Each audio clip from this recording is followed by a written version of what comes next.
Hey guys, welcome back to the channel. This is story about what if Naruto leaves Konoha to find new life home and new life for himself part 1. Before I start, please do support for more amazing content and comments for part 2. Do consider to subscribe my channel and share my video to your friends and check out the description as well. Let's start the video.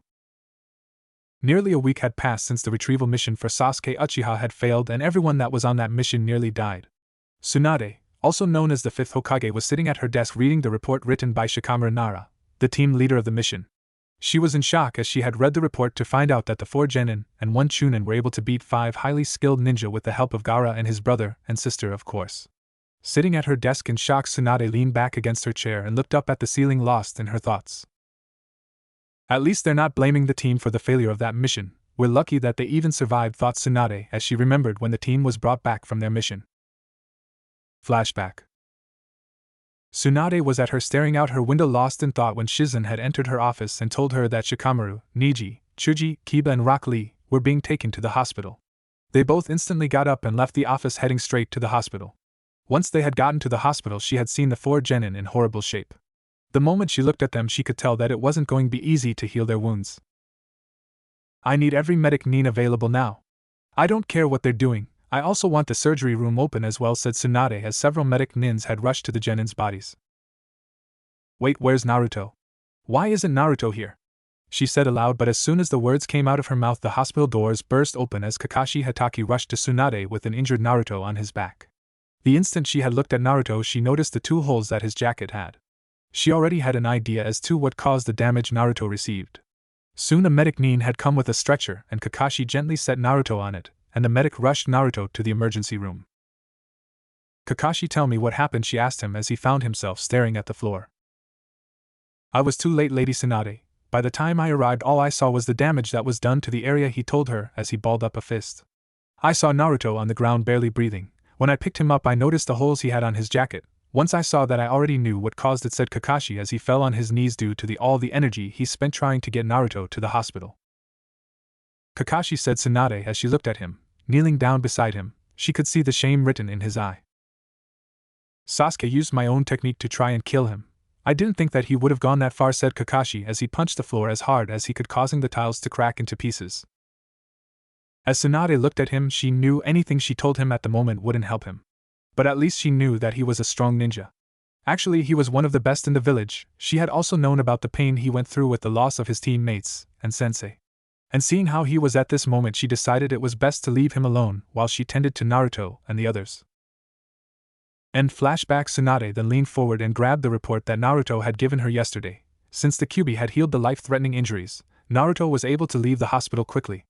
As she read the report, she had learned that Naruto apparently used enough of the fox's chakra for it to become visible, while Sasuke had used the 2nd stage of the curse mark, just as his escorts had used in their fights against the other members of the retrieval team. The thought of Naruto under the fox's influence fighting Sasuke under the curse mark's influence actually made Tsunade nervous.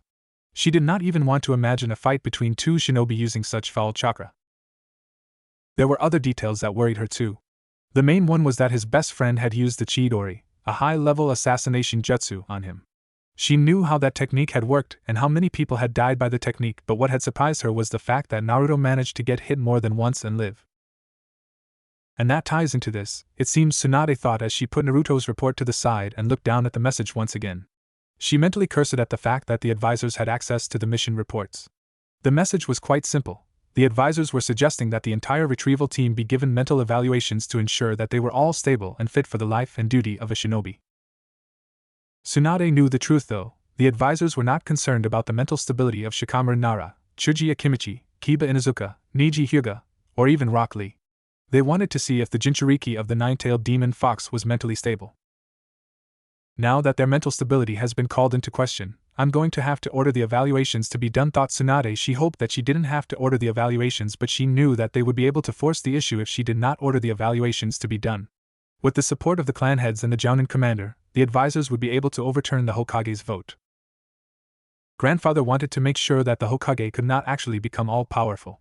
Grandma said that she feared someone would one day become Hokage that did not believe in the will of fire, Tsunade thought with a heavy sigh. She knew that the advisors would gain the support of all of the clan heads and the Jounin commander if she refused to order the mental evaluations. It was the logical thing to do, after all. Despite the fact that it was, indeed, a logical response to the mission, Tsunade had a feeling that it would go very badly for Naruto. I guess the only thing I can do is hope, Tsunade thought sadly as she removed 6 pieces of paper from her desk drawer and began to write notes to each member of the retrieval team. She included one to Lee due to the fact that he had ended up aiding in the mission, despite the fact that he had not even been cleared for duty. Once she wrote all 6 of those notes, she withdrew 2 more pieces of paper from the desk drawer. She proceeded to write one note to Inoichi Yamanaka and one to the advisors. Upon finishing those final 2 notes, she put each of the combined 8 notes in envelopes and addressed them. She then made a hand gesture, which caused 2 members of the ANBU Black Ops to appear before her. Nico, I need you to take these 6 messages to their intended recipients, Tsunade said, handing the notes that were addressed to the retrieval team to the purple-haired Kunoichi. Once they were taken by the aforementioned ANBU, Tsunade handed the final 2 to the brown-haired male. Take the one addressed to the Yamanaka clan, head straight to him. I want the note to the advisors left in their joint office downstairs. With that, Nico and Tenzo disappeared, leaving Tsunade alone in her office again. And now we wait, Tsunade said with one final sigh of the night.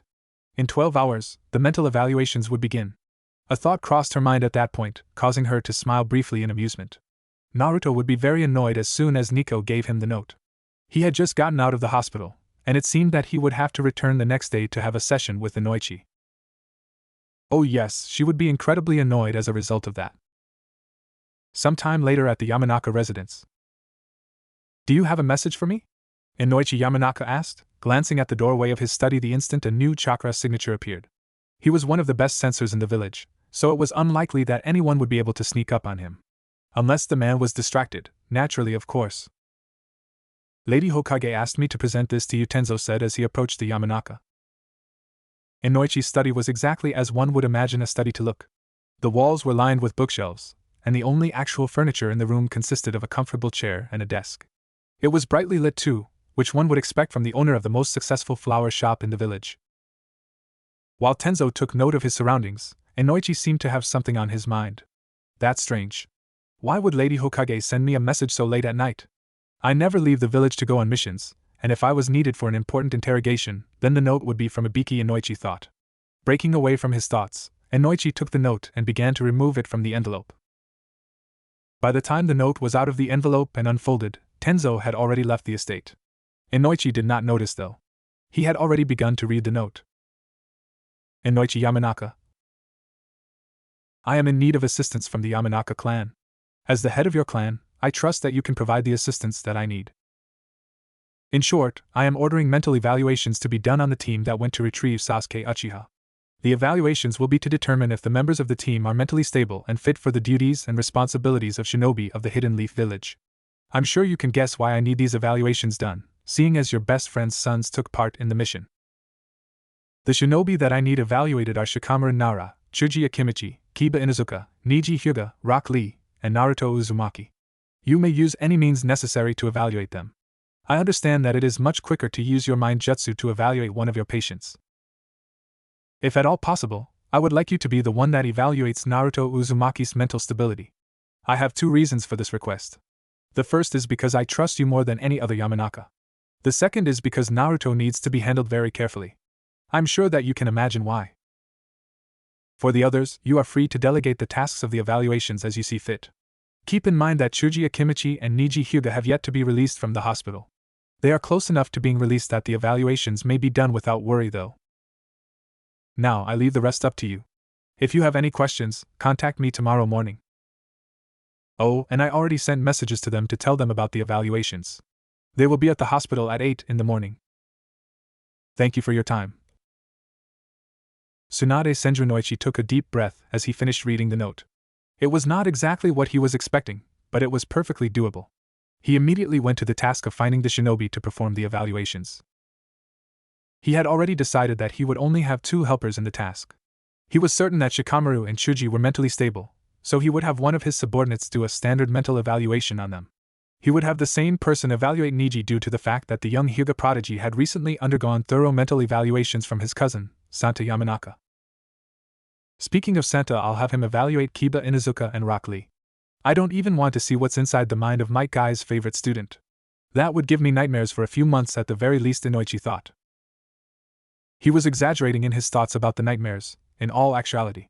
He was perfectly capable of sealing away any of his memories that were too frightening. He actually forgot who Guy was as a result of that, but that had been back when he had first met the green spandex-wearing shinobi. Inoichi rose from his chair at that point and headed to the basement of his home. It seemed prudent that he look over the files of each of the young shinobi. Well, he thought it also was very prudent that he looked over the files of the ones that had actually undergone mental evaluations before. It would not be learned until much later that on that fateful night, Tsunade and Inoichi had not been anywhere near as alone or unwatched as they had believed. It was actually relatively amazing what an elder shinobi could do with a crystal ball, after all. A ghost of a smile appeared on the face of a man that had not truly smiled since his youth as he deactivated the crystal ball. It looks like they are playing right into my hands. Princess Tsunade should really learn to keep an eye on all of the players, not just the ones that are being obvious. She was never much of a politician, or she would have known that Danzo Shimura thought from his base underneath the Hidden Leaf Village. Oh yes, he was indeed a player on the board. Being the true shinobi that he was, few people would ever know that he even struck. The darkness of shinobi indeed. You may enter, Tsunade said as she heard knocking at the door of her office. Inoichi Yamanaka entered immediately, and the look on his face did not promise good news in the slightest. The 6 files that he held in his hands hinted at the subject that brought him there. I take it that you have completed the evaluations? Tsunade asked, glancing at the clock. It was almost 1 in the afternoon. She saw him nod. Shut the door and take a seat. Then you can tell me about it. Following her orders, Inoichi soon found himself sitting across the desk from Tsunade. Clearing his throat, he said, First, we have Shikamaru Nara. Upon reaching Chunin, he was required to undergo a mental evaluation. Since conducting his last one, we have more recent data to work with. As he said that, Inoichi placed a file on Tsunade's desk. Opening the file and studying it over carefully, the Hokage's eyes widened. He's more stable now than he was a month ago. Inoichi nodded. It seems that the failed mission provided him with an increase in maturity and stability. He is perfectly stable and sane. He's even lazier than I expected, though. His evaluator made specific notes about that. Tsunade nodded before she shut the file. The laziness was hardly unexpected. He was a member of the Nara clan after all. The moment that it was shut, a new file was placed on her desk. Opening it, she saw that it was Chuji's evaluation. As expected from an Akimichi, Chuji is as stable as they come. The only hint of instability is a berserk button that my associate discovered. Apparently the word fat is taboo around him. Like Shikamaru, he's perfectly stable and fit for the responsibilities of his position.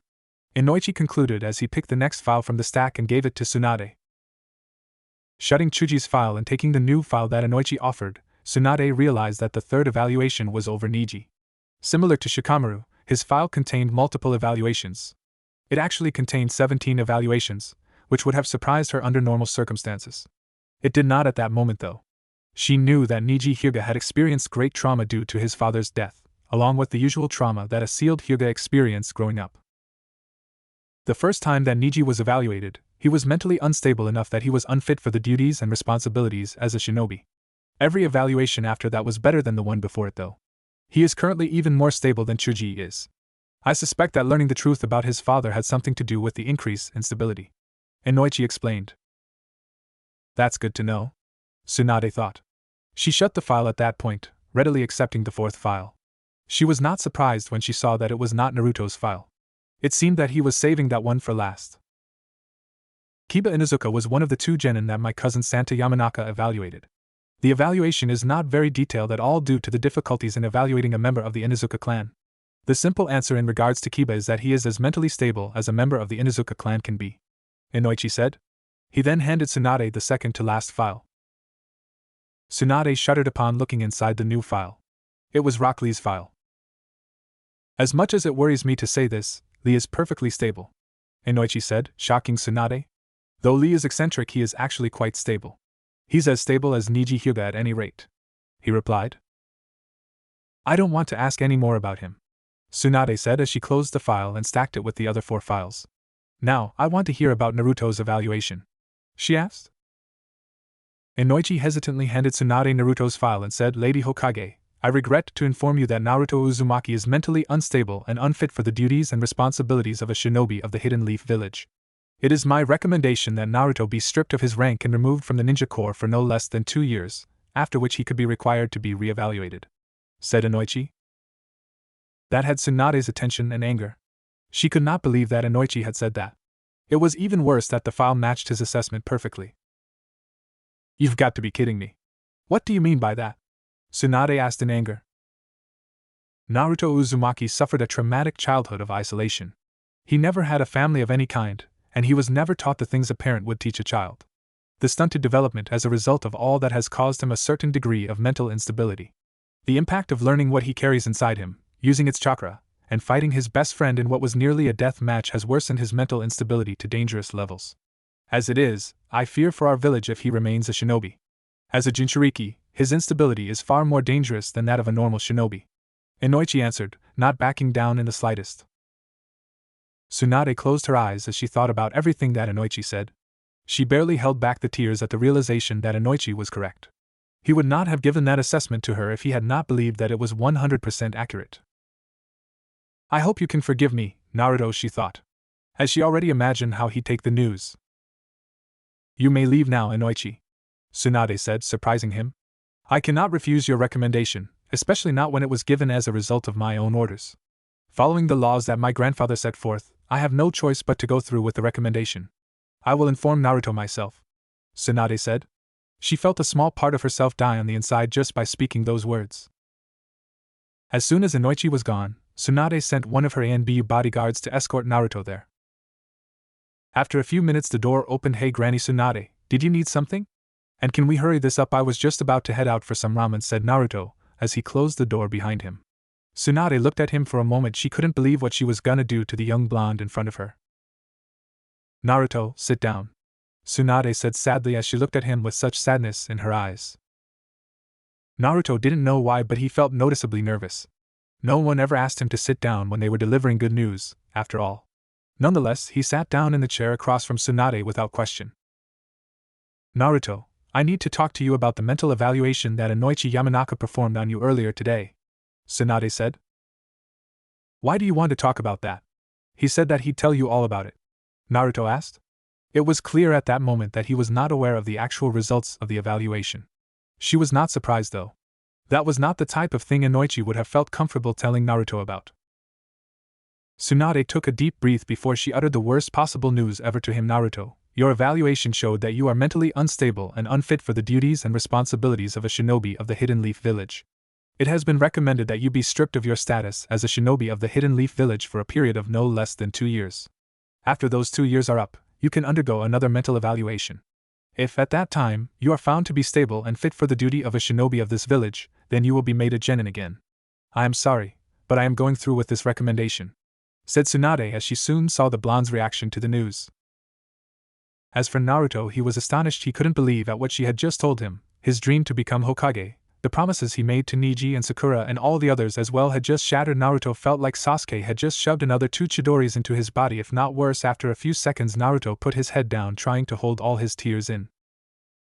"You're telling me that I'm kicked out of the ninja crops on the grounds of mental instability, which means I will never be able to be Hokage, and you're telling me that you're sorry. After everything I've done for the village, this is what I deserve," he said as he rose to his feet so fast that his chair fell backwards.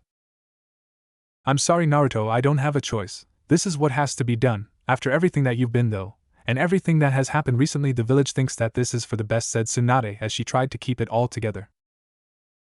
"You're fucking sorry. After everything I've done, after all the bullshit I went through to help this fucking village, this is how it repays me," said Naruto in a very angry voice. "Naruto, you have to understand I didn't want to do this, but I have to, for the sake of the village. We can't allow you to be a ninja, please understand," said Tsunade. Understand what?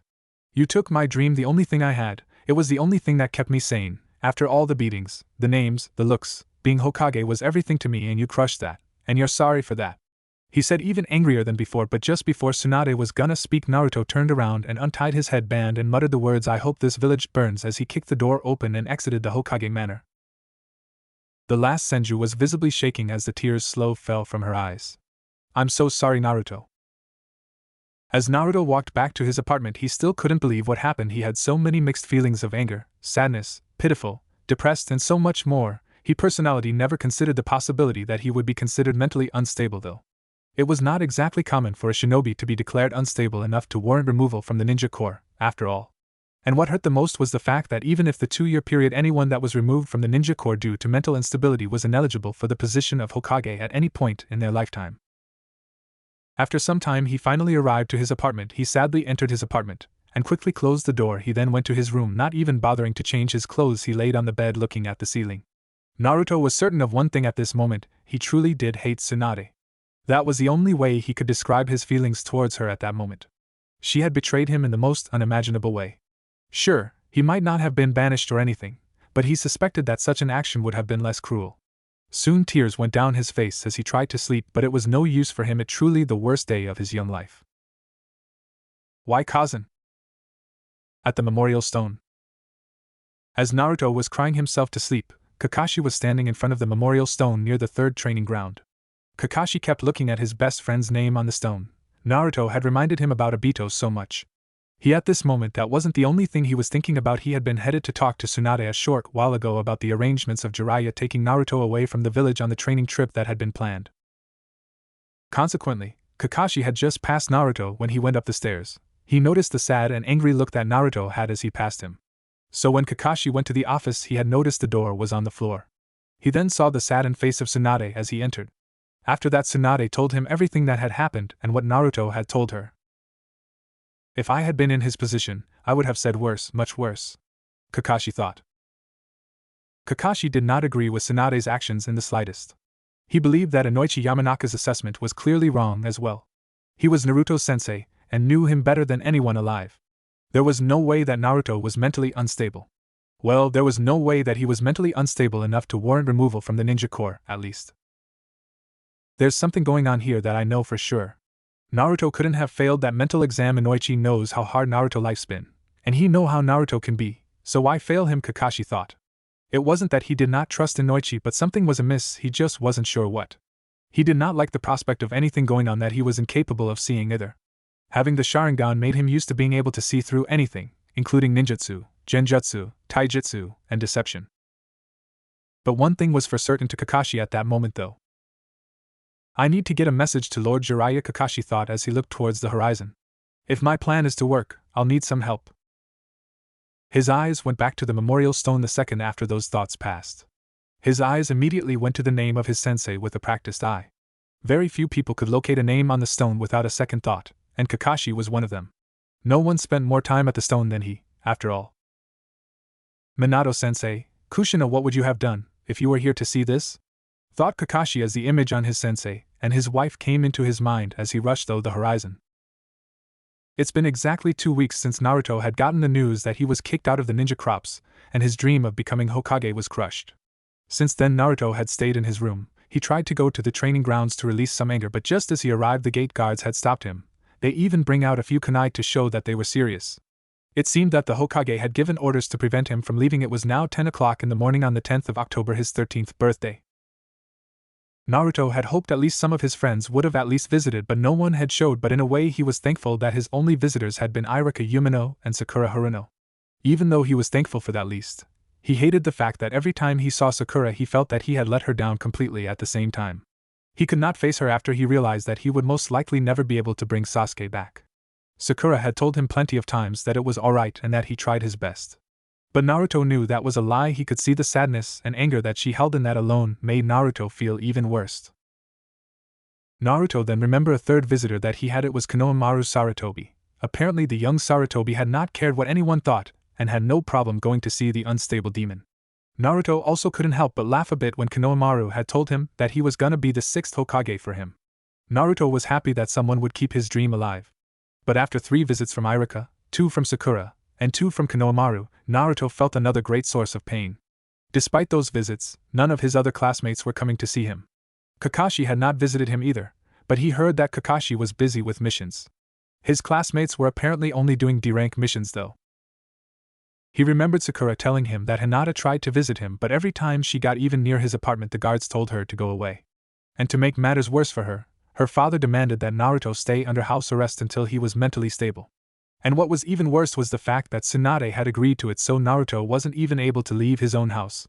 Glancing back at the clock, Naruto saw that he had been lost in his thoughts for a little over 20 minutes.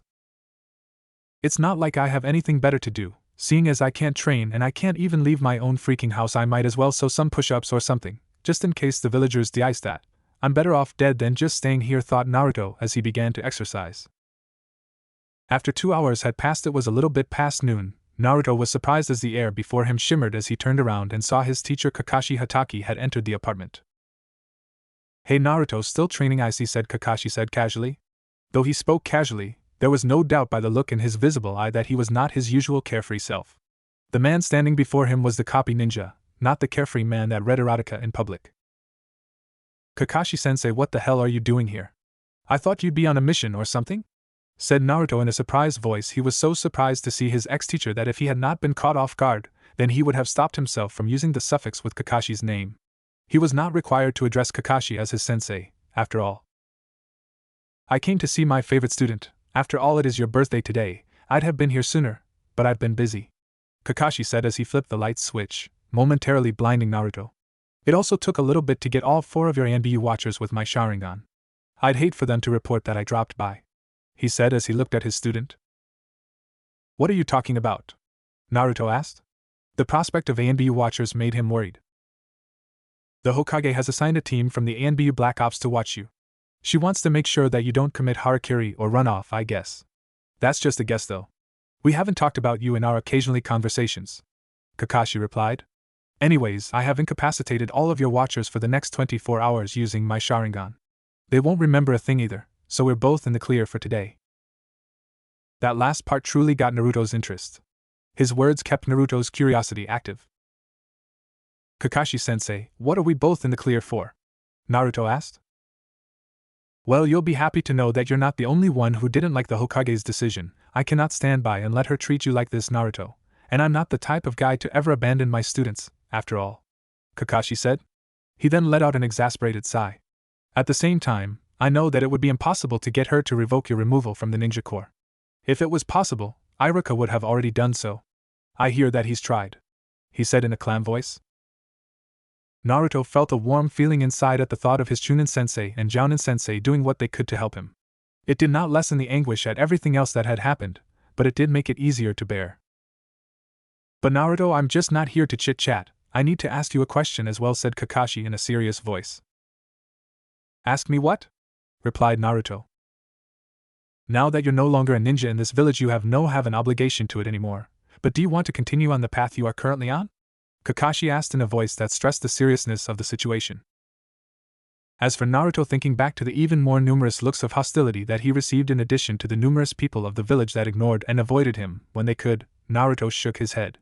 He had no doubt that he would eventually pull a Gaara and kill everyone on sight if he continued to live such an existence. Naruto, I've been in contact with Lord Jiraiya. We've come up with the only option that will get you away from all of this.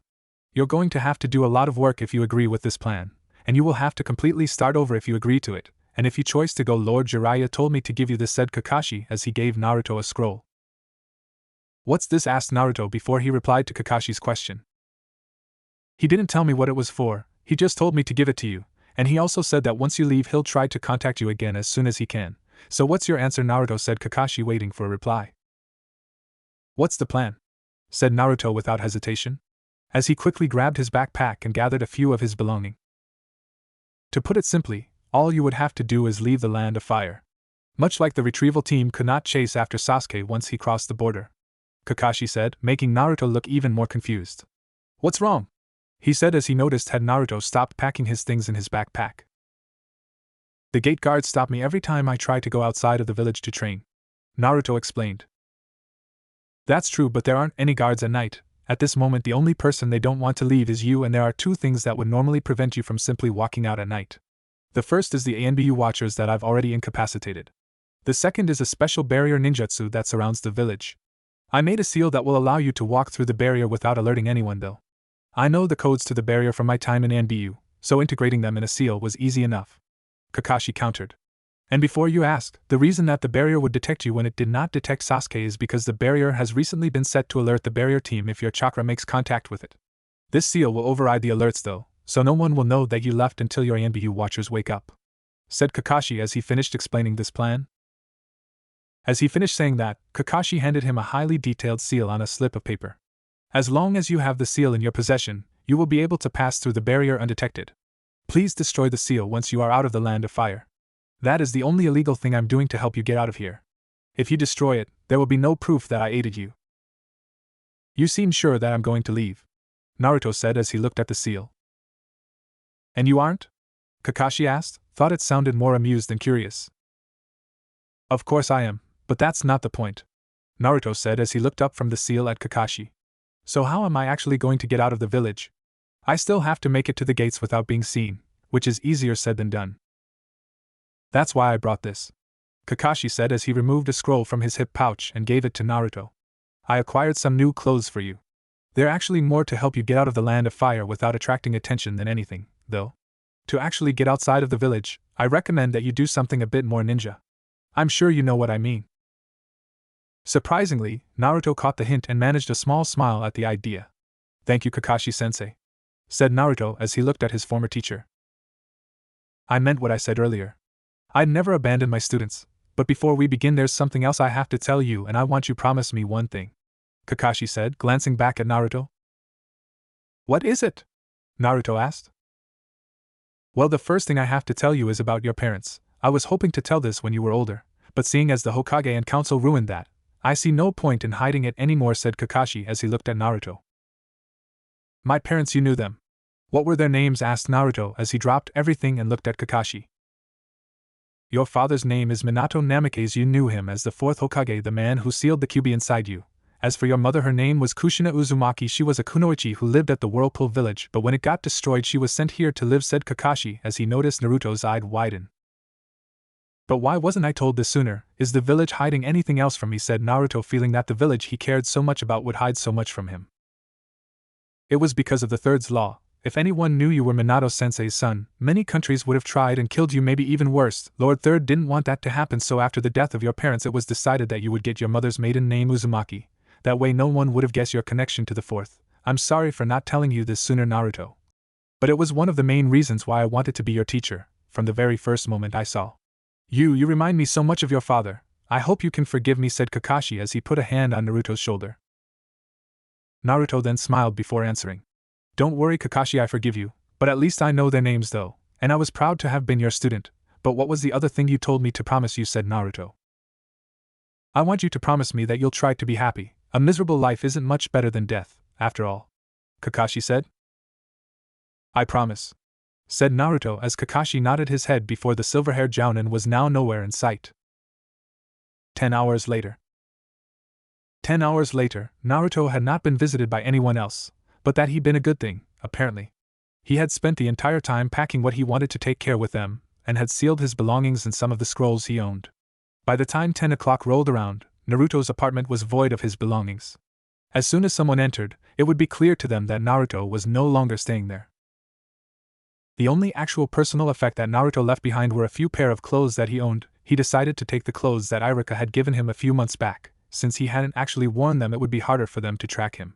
And secondly, because he had decided against it as soon as he realized that Tsunade had his forehead protector, which would have enough of his scent on it to help them find him. Shaking his head from all thoughts of being tracked, Naruto glanced down at his new attire. He had to admit that he liked it, and it was rather comfortable. No longer wearing a trace of orange, Naruto looked as though he could blend in with the darkness of night perfectly. He wore black sandals, black pants, and a short-sleeved black shirt. Normally, his hair would have made stealth a bit difficult since it was golden blonde, but the black hooded cloak in his right hand would take care of that. Putting the cloak on, Naruto approached the window of his apartment and opened it about a foot. He then formed the ram hand sign. Transformation jutsu, he whispered. In an instant, Naruto was replaced by average-sized black cat.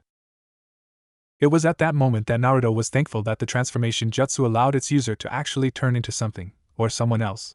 He had used it in such a way to turn into a windmill shuriken in their initial fight with Zabuza, and it was coming in handy once again. A black cat walking down the street would not attract attention in the Hidden Leaf Village. The only possible ways for the disguise to fail at his task were for a dog to chase him, or for a sensor-type shinobi to detect him. Naruto had to admit that being a cat was a great bit different than being a human. Walking on 4 legs was not exactly easy to do. He had practiced it recently, though. He had known that he would need to hurry if he was to not attract attention. The odds of a sensor-type discovering him would grow by the minute. Leaping into the windowsill, Naruto looked down at the street. Seeing that there was no one in the street, the muscles of his legs tensed, and he leapt down to the street. Landing as only a cat or a ninja could land, Naruto made contact with the ground and continued to walk towards the village gates. Quickly realizing that he would appear suspicious if he walked down the middle of the street, Naruto moved to the left side of the street and began to move onward. He alternated his speed between a walk and a run, taking occasional detours around buildings. No cat would walk straight up to the gates, after all. Once Naruto reached the gates, he began to run as fast as his cat body could take him away. His speed actually increased once he was outside of the village as a result of his use of chakra in his movements. He had no intention of canceling his jutsu until he was several miles away. From the top of a building near the gates, Kakashi smiled. I never thought I'd get to see a cat use a chakra-enhanced jump. I must say that it's pretty impressive. Kakashi thought with an inward laugh. Naruto would not know until much later that Kakashi had actually ensured that he came in contact with no one. Relatively few people traveled about that late at night, and using normal genjutsu on the ones that did to keep them occupied had been relatively easy. Most people thought of Kakashi as a master of ninjutsu, but he was also incredibly proficient at genjutsu, even without the aid of his Sharingan. I'd better send a message to Lord Jiraiya telling him that Naruto's already left. His spy network should locate Naruto immediately afterwards, no matter where he decided to go, Kakashi thought. That had been the reason he had not bothered to ask Naruto where he was going to go, among other things. There was also the fact that he did not want Naruto's destination to slip on accident. Though that rarely happened, there was a slim chance that it would. Good luck, Naruto. I hope you find happiness wherever you go. After that, you are the #1 hyperactive knuckled head ninja, thought Kakashi as he was nowhere to be seen once again. Tsunade was sitting in her office a little past 1 o'clock in the afternoon, 2 weeks after Naruto Uzumaki was removed from the ninja corps of the Hidden Leaf Village. She looked incredibly nervous and stressed out at that moment, which was actually the best way anyone could describe her mood at that moment. It had been very hard on her when she had to remove Naruto from the ninja corps. She had only been following the recommendations and suggestions of someone who knew best about mental instability, but that did not make it any easier on her. Hearing Naruto tell her off and say he hoped the village burned, Tsunade hated herself for crushing the dream of her favorite blonde. And what was worst was that she told some very troubling news a little over an hour ago. The squad of ANBU Black Ops that had been assigned to watch over Naruto had been incapacitated, and could not remember anything that had happened since 11 o'clock the previous morning. Oh, and Naruto Uzumaki was no longer inside the village. The Yamanaka clan had verified that his chakra signature was no longer present in the village. Tsunade wasn't showing it, but she was kinda happy when she learned that. She already had her suspicions to whom to had helped him, and she knew deep down her heart that this was for the best. But sadly, the Umbu weren't so lucky. The entire squad had been dropped from ANBU Black Ops back into the regular ninja corps as a result of their failure. Now that Naruto's gone, I got the privilege to tell the advisors and the clan heads that we are no longer in possession of the nine-tailed demon fox, despite the fact that we've had it in our possession ever since the Valley of the End was formed, thought Tsunade bitterly. The bitter thoughts were actually a result of the fact that the advisors and clan heads would only care about the loss of the fox and not Naruto. Lady Tsunade, the advisory council and the clan heads have assembled in the conference room downstairs, Shizen said as she entered the office. Her voice sounded slightly more formal than normal. She's still angry at me for agreeing to dismiss Naruto from the ninja corps, thought Tsunade sadly. Her apprentice had not taken her decision well. The only reason that she had not gone to visit Naruto was because that was not something the Hokage's assistant could do, and that was her job. I might as well go and get this over with. Those old farts got nothing else to do but boss me around, said Tsunade as she rose to her feet. Without further words, the two kunoichi walked down the empty hallway, went downstairs, and then walked down that hallway until they reached the first set of doors on their right. Entering the room, Tsunade and Shizen saw that there was a large table in the center of the room, though it lacked decoration of any kind outside of it. Tsunade then took her place at the table while Shizen stood behind. Directly across the table from Tsunade were the advisors. To the Hokage's right and the advisor's left, Hayashi Hyuga and Shibi Abirame were seated. To the Hokage's left and the advisor's right, Asuma Sarutobi and Sum Inuzuka were seated. Let's begin this meeting now, Tsunade said as she cleared her throat as she was just about to speak until. Shouldn't we wait for the clan heads of the Akimichi, Nara and Yamanaka before we begin the meeting, said Hayashi as the other council members looked at him. Sorry that I didn't inform you of this earlier, but I sent them on a mission before I called this meeting, said Tsunade as everyone's attention was now on her. Why would you send 3 clan heads away on a mission right before you called for a meeting that actually requires them? Asked Konoha, thinking Tsunade had something planned. The reason why I called this meeting was because I was informed that Naruto Uzumaki had managed to escape the eyes of the Umbu Watcher and somehow leave the village without the barrier team being alerted. So in short, Naruto Uzumaki, the Jinchuriki for the 9-tailed fix, is no longer in our possession, and I have gotten no reports on his whereabouts. So I sent Inoichi Yamanaka, Shikaku Nara, Choza Akimichi, and Kakashi Hatake on a mission to retrieve him. It is highly unlikely that it will succeed though. He could have anywhere from a 3-hour lead on us to a 24-hour lead, though I suspect that it is actually closer to a 12-hour lead, said Tsunade as the council members looked stunned at the news. Why did you send Kakashi Hatake on that mission? Surely you could have sent someone better. After all, Naruto Uzumaki was his student. What makes you think Kakashi didn't help him in his escape? Asked Hamura. There isn't any proof that Kakashi had any help in his escape. Secondly, he is more skilled at tracking than many members of the Inuzuka clan. If I wanted to find someone better than him, I would have had to ask some, but sending 4 clan heads on a mission to get a genin, it seemed like overkill to me, answered Tsunade, hoping that answer satisfied them. Are we actually discussing this? Said Asuma as everyone looked at him. I mean, seriously, you crushed his hopes and dreams, you strip him of his rank and gave him nothing in return. I mean, if I were him I would have done the same. After everything he's done for this village, you guys just turned your back on him, said Asuma as the everyone except Tsunade and Shizen showed any emotion. Don't be a fool, Asuma, shouted Koharu. He's a Jinchuriki and an unstable one at that. Just think about it, what happens if he goes to another village and they learn about what he is? They could brainwash him and use him as a weapon to destroy us, said Koharu as some of the council actually thought about it. Sure, he's a Jinchuriki alright, said Asuma, distaste at the title obvious. That doesn't change the fact that you're all morons. Perhaps you did not see the Jinchuriki of the One Tail, or hear the kinds of shit that he did, but I heard it all. He is living proof of why you should have fucking treated Naruto as a human being. I personally hope the mission to retrieve him is a complete failure, because he's too good for this place. He almost died trying to bring the Uchiha back as well as the other team members, and this is you repay him. If you ask me, I think it's time we get some new council members, ones without a stick shoved up their ass, said Asuma as both Hamura and Koharu looked at him. But before they could say anything to him, the doors of the conference room opened, and a new voice rang out. Well, said Asuma, Sarutobi-sensei would be proud if he were here, said Jiraiya as the doors shut behind him. Jiraiya, this meeting doesn't concern you, this meeting is for the Hokage and council members, said Tsunade in a serious voice. This meeting is over, you and me have to talk, Tsunade now, said Jiraiya in a very serious voice. Tsunade was surprised at the way he had just spoken to her. Many people didn't know this, but when Jiraiya spoke in a serious manner, it was something to be feared about. This meeting isn't over. Something has to be done about this. Jiraiya, maybe you could get the Jinchuriki for us. There's no doubt that you couldn't fail that mission, said Koharu as Jiraiya looked at her with a pissed-off look. Koharu there right then and there that she better stop talking. Well, I'm happy to say that the pursuit of Naruto Uzumaki will now be terminated. I called in a favor from the feudal lord of the Land of Fire, and he's agreed. Since Naruto is not a shinobi of the Hidden Leaf Village and is a citizen, he is under the feudal lord's authority, and not that of the Hokage, said Jiraiya as he gave cold looks to Koharu, Hamura, and Tsunade. He then took out a scroll and threw it to Asuma. He then began to reading it, confirming what Jiraiya said was true. It's true, it's got the feudal lord's signature, and everything, said Asuma. He gave it to Koharu. This can't be, we need the Jinchuriki, said Koharu as she read the letter, but then she threw the scroll and stood up. You're the one that helped him get out of the village, aren't you? Koharu accused. If I did, then I would have simply had the toads reverse summon him to Mount Maiboku. In that case, you would be unable to track him at all, Jiraiya replied, not even glancing at the advisor as he spoke. His eyes were focused on Tsunade still.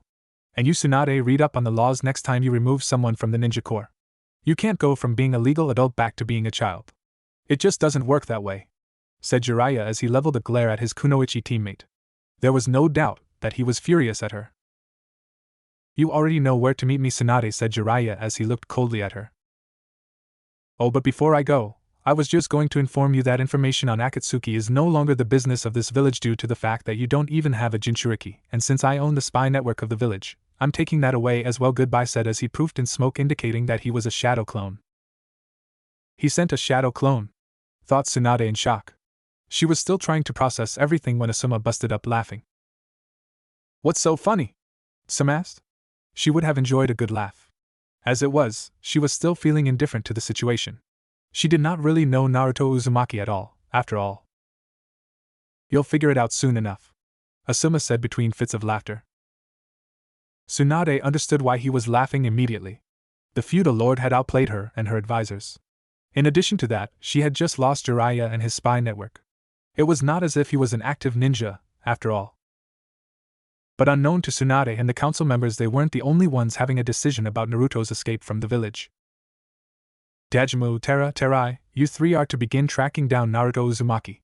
I want him captured so that the Nine Tails may be extracted and placed in one of our own, said Danzo as he looked at 3 of the members of his root organization that specialized in tracking. You may take 7 subordinates with you to ensure the success of the capture, should you find him, he said. Yes, Lord Danzo, the 3 members of Root said in sync. They would serve him with their last dying breaths if need be, and they would not show an ounce of emotion the entire time. That was just how Root was, though. What an unexpected turn of events. I did not expect the Nine Tails to run from the village, but it actually may make it easier this way, thought Danzo as he felt like his planning was finally coming into realization. Who would have thought that using my Sharingan on Inoichi would give me a chance to gain the Nine Tails? I should have thought of it sooner, thought Danzo as he remembered doing a simple application of his unique dojutsu before Naruto's evaluation had enabled him to make things seem a little worse than they were, as well as ensuring that Naruto's removal from the ninja corps be recommended. I should really thank Itachi for killing Shursui one of these days. If it wasn't for him, I wouldn't have been able to do so, thought Danzo. He wondered how furious Itachi would be at the thought of his best friend's eye being in Danzo's possession. The thought of Itachi furious was actually quite humorous to the old war hawk. One final, 3rd meeting was going on at that moment as well. It was not a physical meeting, though. It was more of an astral projection meeting than anything. We're meeting again? Wow, I thought this never happened, said Deidara sarcastically. The last time Akatsuki had held a meeting had been a few weeks ago, and they had claimed that they had not all met since the time 7 years before when Orochimaru turned on them. Shut it, said Sasori in annoyance. If we're having a meeting, then it is because it is very important. Why else would we be here for, he said as Deidara turned and looked at him. Kakuzu, Itachi, Kisame, and Konan all stayed quiet at that. Setsu, what news do you have to report? Asked Pain, looking at the plant-like man. Naruto Uzumaki, the Jinchuriki of the Nine-Tailed Demon Fox, has been removed from the ninja corps as a result of mental instability.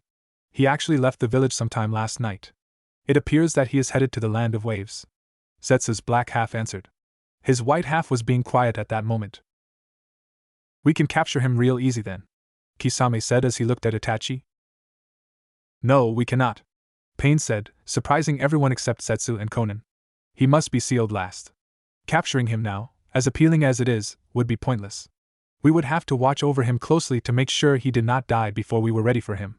Preventing that and suppressing the fox's chakra every time he tried to escape our grasp would only serve to hinder us.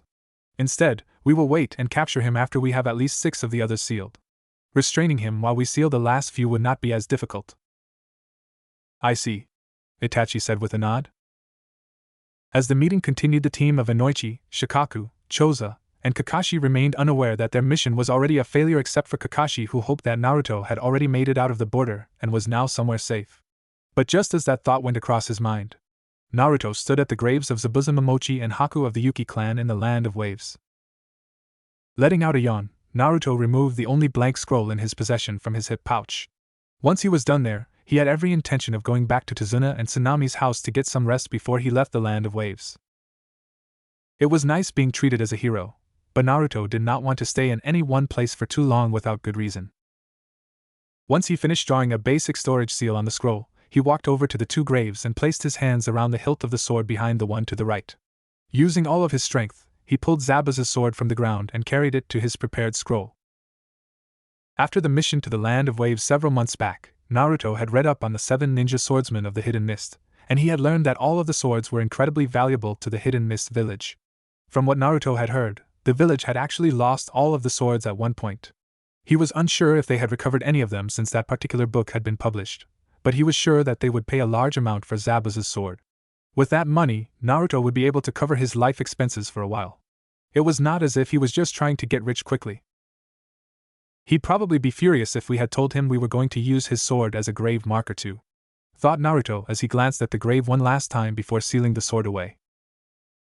I'll be glad to get out of here, thought Naruto sadly as memories of the mission to the Land of Waves came back to him. The thoughts of him being a leaf ninja with Sasuke still around were hard to bear. With his task done, Naruto rolled up the scroll and put it back in his pouch before heading back to Tazuna's home. He had to admit that he was thankful that the old bridge builder had offered to let him stay with his family for a little while. As well, all know Naruto's not that bright among other things, but with his intelligence mostly being underestimated by the people around him, Naruto couldn't really be told that he was a genius considering that his former teammates were Sasuke Uchiha and Sakura Haruno, the two smartest people in the academy. So while he was no genius in certain parts of the ninja world, most people would agree that he was fairly intelligent to pull off the pranks he pulled on the villagers. And him being in Jinchuriki, Naruto had to learn about survival very fast. That intelligence alone was the only thing that prevented him from heading straight to the land of water from the land of waves by boat. Anyone who learned of his destination would be able to beat him there. To get from the land of water from the land of waves by boat, one would have to take a boat all the way around the land of tea just to get to the other side of the land of fire. It would cut at least a day off of the travel time if someone were to cut straight through the land of fire and take a boat from the eastern coast to the land of water. Naruto was taking every change he had not to enter the land of fire again. So, Naruto made a decision that was either incredibly intelligent or incredibly stupid. He decided to take a detour around the land of fire and take a boat from the land of hot water to the land of water. And surprisingly, Naruto had actually calculated the distance that he would have to travel in his little detour, and he had found that it was about the same distance as a round trip between the Hidden Sand Village and the Hidden Leaf Village. But at the moment, Naruto was about 3 days into his trip altogether, and he had just crossed the border into the land of the waterfall about an hour earlier. But as fate would have it, fate decided it was time for our favorite blonde-headed ninja to do the one most thing is was good at, saving people. But for Naruto was in the right place at the right time when he heard a sudden noise in the woods to the left of the empty road that he had been traveling along. He turned just in time to see someone fly through the woods and hit the ground, rolling several times before coming to a stop. Naruto barely had time to take note that the person before him was a girl. Actually, she was a kunoichi, if the headband tied around her right arm was any indication. He took note of the symbol of the hidden waterfall village moments before rustling from the woods to his left caught his attention again. Looking away from the white-clad kunoichi, Naruto saw that there were 4 waterfall ninjas standing across from her. They were wearing flak jackets. It's useless to run, Fu. You should know by now that we aren't gonna allow you to leave the village so easily. We've been over this before. You belong to the village. So stop running and give up. We got our orders to take you by force if we have to, said one of the Taki ninja as he and 3 others got closer to the kunoichi. You all can do to hell, I ain't going back to that village, just so you can use me like a weapon instead of a person, said the kunoichi as she rose to the kneeling position. As for Naruto, he caught a glimpse of her orange eyes as she had looked at the waterfall ninja. Fine, be that way. But don't say we didn't warn you, said another one of the waterfall ninja as he formed a few hand signs and said water-style water whip jutsu. Soon a whip made out of water had appeared on his right hand and soon the other waterfall ninja did the same. Soon one of the ninja had snapped it towards the runaway kunoichi with a flick of his wrist. It then wrapped around her before she could react. As for Naruto, he noticed by the look on her face, it was tight enough to make it difficult to breathe easily. He at this point was sitting back and watching. Hey dumbass, leave her alone, said Naruto as he made his presence known to them. Not realizing who Naruto was, one of the waterfall ninja replied to him. This is none of your fucking business, kid, so leave and maybe we'll forget that you tried to interfere with the business of our village, said the ninja as he looked at Naruto for a moment. Soon his eyes narrowed further, saw the shuriken holster on his right leg. What are you gonna do? Use that stupid hero's water to boost your churka levels? Because seeing how there's 4 of yous trying to handle one signal kunoichi is a bit pedantic if you asked me. Your village must really be a second-rate village if you can't even handle one girl, said Naruto as he saw the angry looks the waterfall ninja had on their faces. Are you okay? Said Naruto as he reached into his hip pouch. I'm okay for now, but can you please help me? I don't want to go back to that village, said the kunoichi in a low voice. As for Naruto, he could tell that she was having trouble asking for his help. He even noticed a bit of resentment in her voice. But he knew it wasn't towards him. She must hate asking for help. I wonder why, thought Naruto as he removed a kunai from his hip pouch and threw it towards the middle of the water whip. It took everyone a moment to see the paper bomb attached to the kunai. As it was, it detonated and severed the water whip before the waterfall ninja. Fu immediately fell to her hands and knees as she regained her breath. After a few deep breaths, she rose to her feet and stepped to Naruto's side. They're strong, Fu warned. So am I, Naruto said as he formed his signature hand sign. None of the waterfall ninja recognized it. Shadow Clone Jutsu. In an instant, 10 shadow clones came to life in front of Naruto. Each one pulled a kunai out and prepared to fight. Are those solid clones? And how can he make so many? Normally a ninja can only make about 1 or 2 at the very least, thought Fu curiously. The only solid clones that she was familiar with were water clones and mud clones. Clones won't help you against us, the leader of the waterfall ninja said confidently. We'll see about that attack, Naruto said softly. In an instant, the 10 clones attacked the 4 waterfall ninja, and Naruto looked at the kunoichi and they both ran. After a few minutes, Naruto thought that they were a good distance away from the waterfall ninja. Okay, it looks like we're good for now, but before I make any more decisions, I need to know why they are trying to capture you, Naruto said, immediately catching Fu's attention. She seemed to freeze as she processed the question, but she managed to come up with an answer soon enough. Well, since you're saving me, I guess you should know. You see, I never wanted to become a ninja of my village. They treat me like dirt and call me names every day, so I thought about it. Why should I protect a place and serve the people when they have done nothing for me but despise my very existence, said Fu. Her voice seemed so cold as she spoke. You see, for the past year I've been trying to escape. This is my 20th attempt. If I could just make it past the border, I could be free, she said with hope in her voice. Her life sounds just like mine's and Gaara's, thought Naruto as he looked at the kunoichi. Have you ever killed anyone from your village? Naruto asked suddenly. He wanted to make sure that she was not like Gaara. No, I haven't. I'd love to kill those guys though, Fu replied as she sent a hate-filled glare at the waterfall ninja. Then what are you waiting for? The only way you can get away from them is by doing just that. My clones won't be able to hold them off long enough for you to run away from here, said Naruto as he formed his signature hand sign again. And soon over a dozen clones popped in front of them. As for Fu, she was still surprised to see so many clones. Soon the 4 waterfall ninja had showed up with a kunai in their hands. Like I said before, you stupid girl, we're taking you back to the village, said one of the ninja as he pointed the kunai at them. You can take me back when I'm dead, said Fu, molded chakra and did a few hand signs as she prepared one of the few ninjutsu techniques that she knew. Hidden waterfall style, water slicing blade, she said as the moisture in the air around her gathered at her right hand. In an instant, she held a weapon made of water that resembled a sword. With a chakra-enhanced dash, Fu appeared behind one of Naruto's shadow clones and plunged her blade through its back. Though Naruto was a bit thrown off by the maneuver, he was impressed to see what she had actually done. Fu had acted with the knowledge that the shadow clone was merely a clone, so she had run her sword through it and threw the waterfall shinobi directly in front of the clone. A quick glance at the waterfall shinobi allowed Fu to see that she had pierced the leader through his heart. Bringing the blade out of him, she spun in sweeping arc and decapitated one of the other waterfall shinobi. Just as Fu was going for another attack, she then heard a weird sound. She then turned around and saw something weird. Whoever this guy was, he was molding chakra to the palm of his hand. She then heard him say Rasengan. She then saw him rush 2 of the waterfall ninja and slam those 2 spiraling blue orbs into the abdomens of the waterfall ninja. But just as she was to speak, she saw 2 of his clones repeat the process and got the last remaining one. Soon she felt a big burst of wind hit her as she saw the ninja that were chasing her fly backwards with incredible force. What the hell was that technique? I've never seen anything like it before. They were made with visible chakra, but chakra isn't visible, is it? Thought Fu as she was amazed at the technique. Soon the sickening crunch of the waterfall shinobi slamming into 2 thick trees broke her from her thoughts. Looking at the 2 dead shinobi before him, Naruto closed his eyes and took a deep breath. He had never taken a life before. I'm glad I didn't learn their names, Naruto thought as his breathing steadied. He then turned and looked at Fu. We haven't been properly introduced. My name is Naruto Uzumaki, Naruto said as his eyes stayed on the green-haired kunoichi. But just then Naruto noticed the shocking look on her face.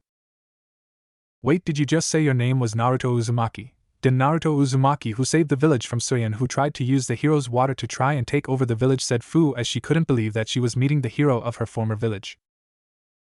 The very same, why, said Naruto as he looked at the kunoichi and noticed that his attitude had suddenly changed.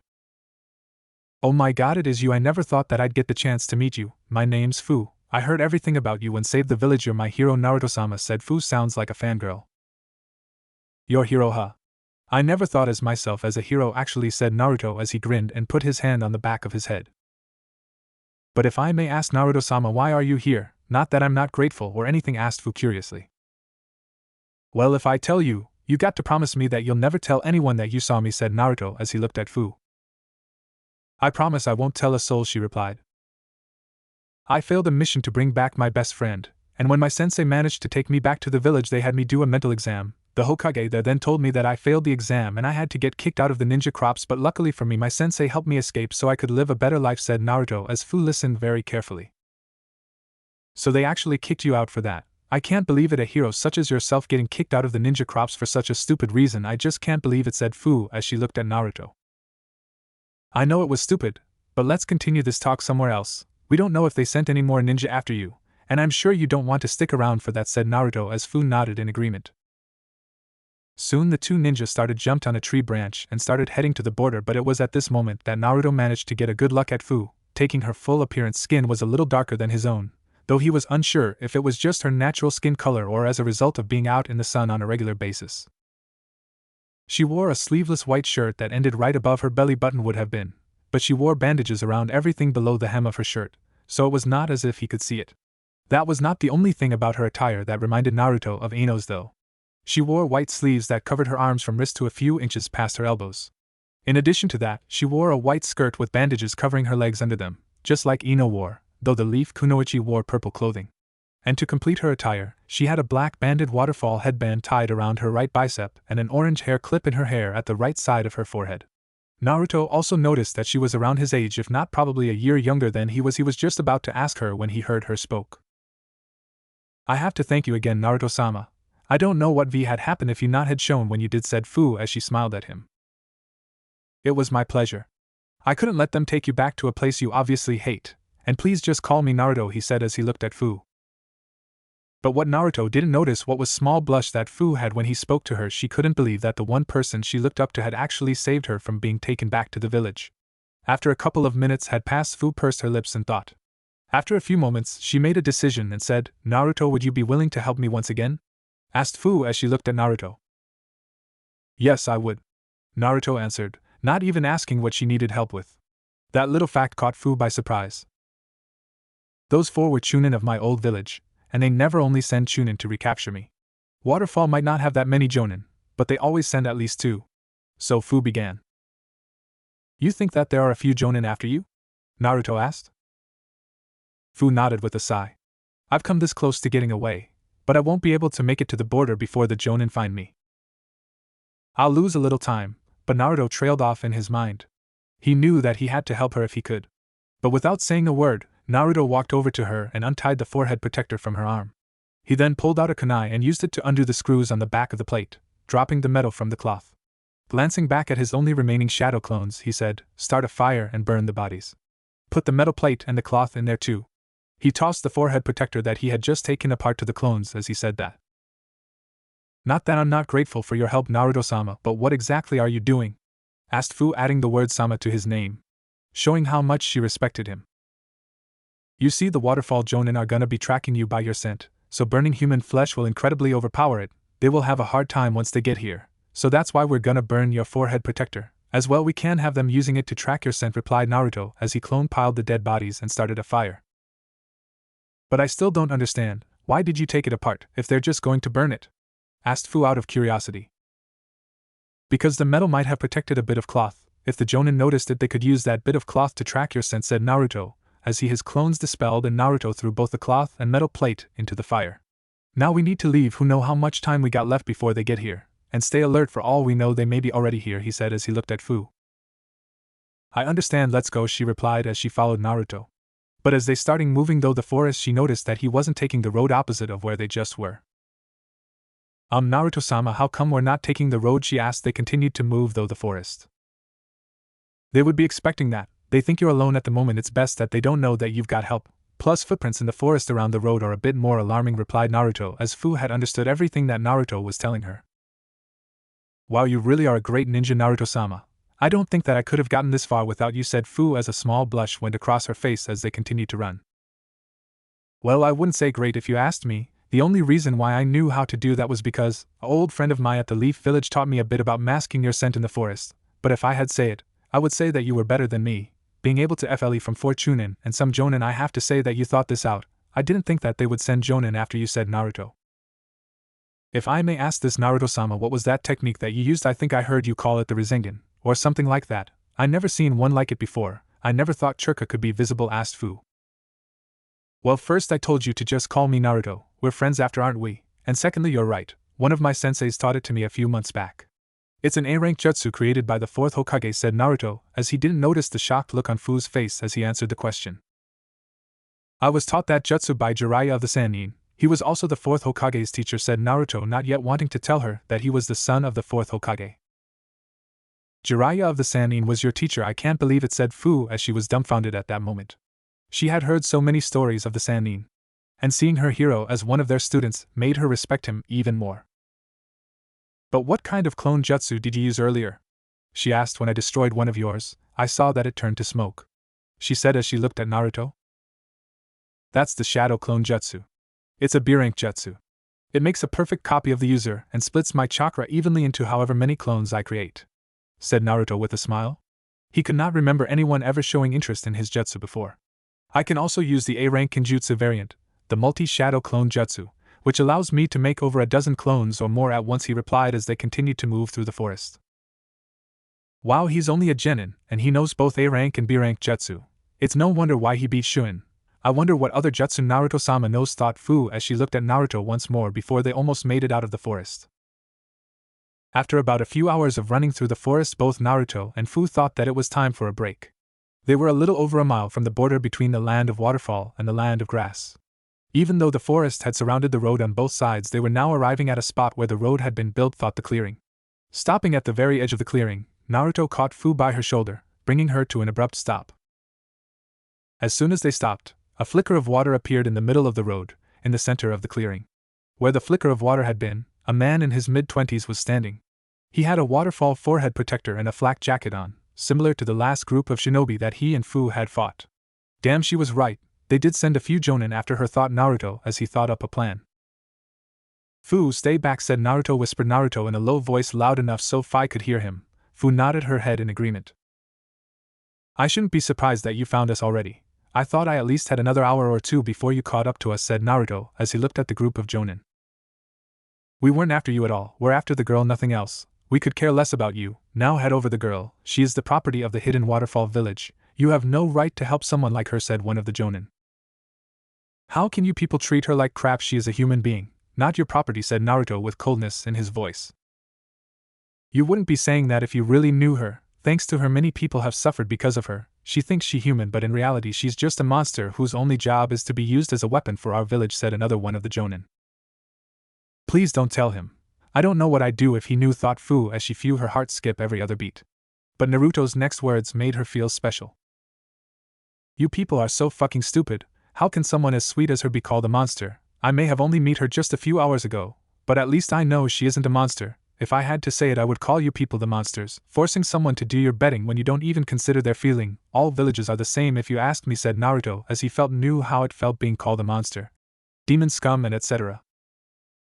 As for Fu, she felt so happy at the moment her hero had called her a sweet person. She had never been called that before. She was usually called slut, whore, bitch, and every other cruel word you could think of.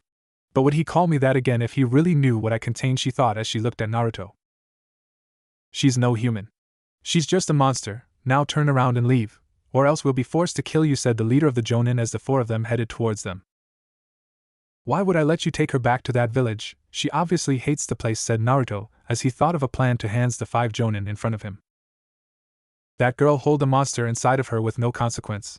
Once we kill you, we will take her back to the village, and the tailed beast that is sealed inside of her will be extracted and put in someone else. Those are the wishes of the council, said the lead jonin in hopes the young boy would simply just betray the girl and leave. A tailed beast. She actually has a tailed beast sealed inside her, just like me and Gaara, thought Naruto as he turned and looked at Fu for a moment, and turned back and looked at the jonin. Well, in that case I'm afraid I can't let you take her, and since I know you're not just gonna let us go, I'm afraid it's time for you guys to die, said Naruto in an even colder voice as before. Behind him, Fu was shocked. Whether the majority of the shock was a result of the jonin revealing her status as a Jinchuriki or a result of Naruto, her hero, not fleeing. As for Naruto, not know this, but Fu's respect for him grew immensely at that moment. Multi-shadow clone jutsu, Naruto called out. Instantly everybody was shocked as the 5 jonin found themselves surrounded by what looked like over 1,000 shadow clones. There were so many clones that many of them had to stand on the tree branches that surrounded the entire area. This is impossible, no one can create this many clones and not die from chakra exhaustion. They're probably all just regular clones, said one of the jonin as he was still surprised to see this many clones. Well, if you don't believe me, then let's test that little theory of yours, shall we, said Naruto as he gave the hand signal. In a matter of seconds, each shadow clone withdrew a kunai with a paper bomb attached to it. They proceeded to throw the large number of replicated kunai at the 5 jonin. Rather than wait to see if they were real, the 5 jonin moved forward to attach Naruto so that they could get to Fu. When the jonin were approximately 20 feet away from Naruto, all of the replicated paper bombs exploded, throwing off their balance momentarily. That was all that was needed though. Duck, said Fu suddenly, as her voice being heard by Naruto due to the ringing in his ears of the 5 jonin. Naruto then quickly ducked down, allowing Fu's water sword to swing in an arc where his head had been. But shockingly, one of the jonin had managed to get himself out of the bombs and kunai thrown at him. Soon the jonin came swinging his water sword instantly. The other 4 jonin were shocked when their leader was decapitated by the water sword of a genin. Soon fear struck them a second later as they noticed Fu's eyes, as they were no longer orange. They were now crimson red.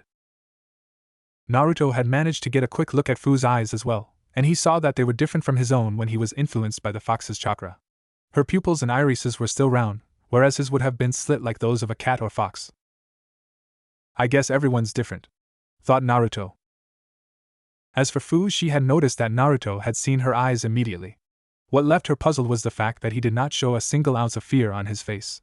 Breaking away from those thoughts, she sprung into actions, using her enhanced speed and strength to assault one of the jonin.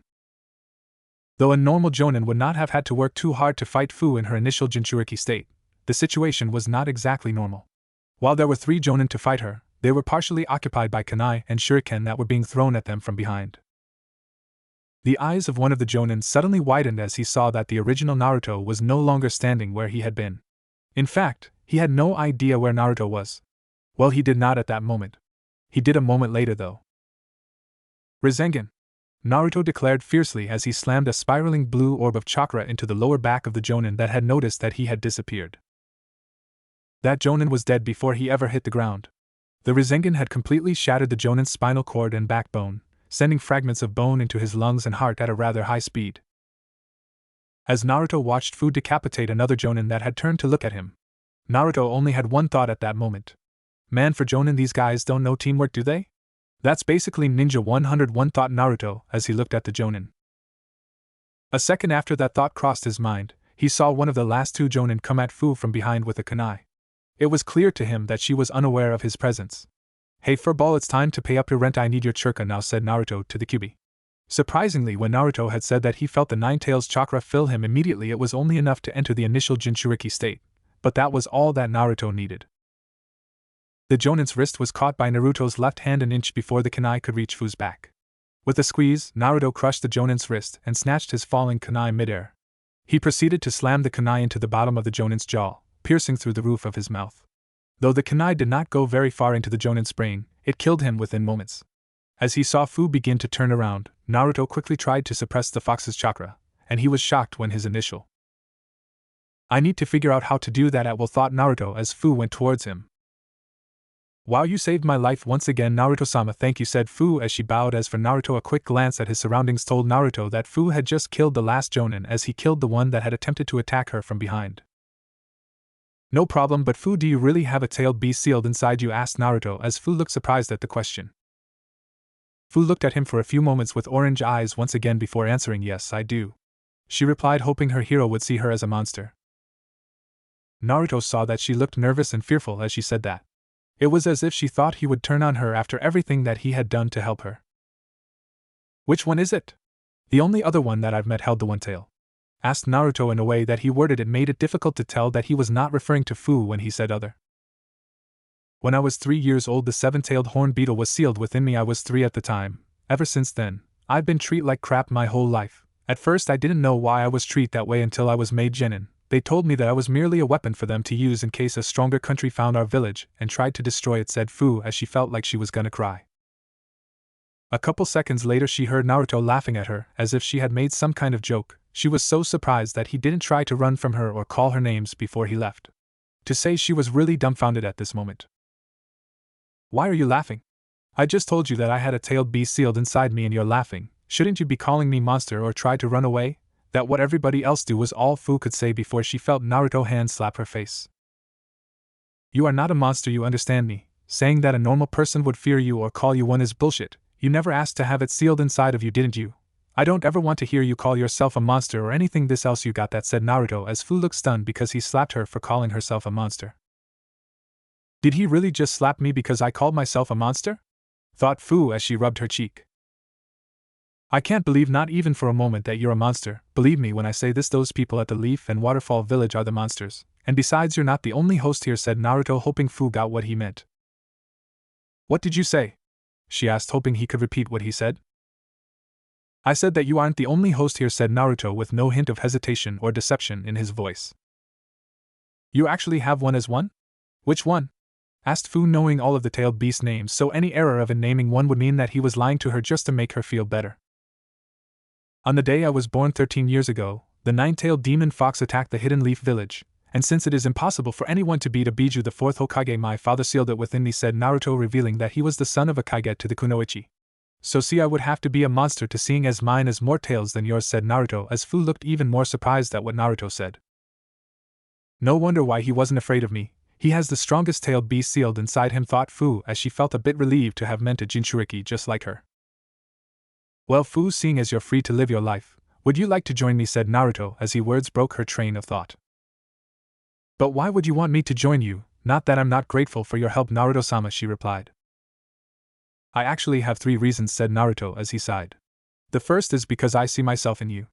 The second is because I'm going to need all the help I can get. And the third is because you and I are both in danger. Danger? What kind of danger? Asked before she gave him a reply to his question. Because there is a secret, there is an organization of S-ranked shinobi that are targeting hosts because of their tailed beasts. I don't know much more than that, but apparently Kisame Hashigaki and Itachi Uchiha are members.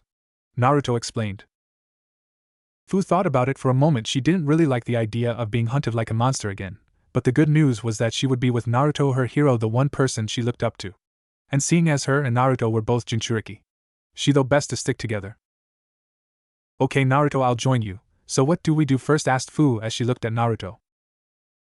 Well, now that we're traveling together, we have to go all the way through the land of the waterfall in order to circle around the land of fire, though, said Naruto, as he was glad to see that Fu was not so concentrated on what they held at that moment. That would be very dangerous for me, Fu replied. In all honesty, she wanted to agree to go with him. After all the years of dealing with hatred and loneliness, she finally had someone who could understand her and did not care what she held inside of her. I can help you get through the country without leaving your scent, said Naruto, as he pulled out a small scroll. Unrolling it, he unsealed his hooded cloak from it. If you put this on, my scent will mask yours. It'll take a few days before my scent disappears from it, and we could be out of the country within a day, said Naruto. Now we need to stay together. I personally think we were brought together for a reason, but as we continue I think we should know more about each other since we're not comrades, said Naruto as Fu looked at him for a moment and nodded. So where are we actually doing? Asked Fu. Well, I'll tell you on the way, but I don't suppose you've heard the story of Zabuza Momochi's death? Asked Naruto. As for Fu, she knew of the demon of the hidden mist, but she didn't know how he died. She couldn't help but wonder why he asked her that, and what it had to do with their destination. I'm gonna tell you the full story about his death, and if you have any questions about it I'll answer them as we travel, said Naruto as Fu nodded. After a few minutes Naruto began to tell her how he became the hero of the Wave Village. A month after I became a genin, my team was assigned to escort a bridge builder to the land of waves, said Naruto as he began to tell her the story. It'd been 5 days since Naruto had met Fu and she decided to travel with him. During those 5 days the two had gotten to know the other. Fu was so happy that she was able to travel with her hero. She had learned of Naruto hobbies, likes and dislikes, as well as some of the techniques he knew. After such time had passed they had finally reached their destination, the land of water. Also during their journey they had managed to get to the land of hot water without incident, and there had only been a minor bit of trouble procuring a means of reaching the land of water. The fact that they had been stowaways did not really count as trouble to Naruto though.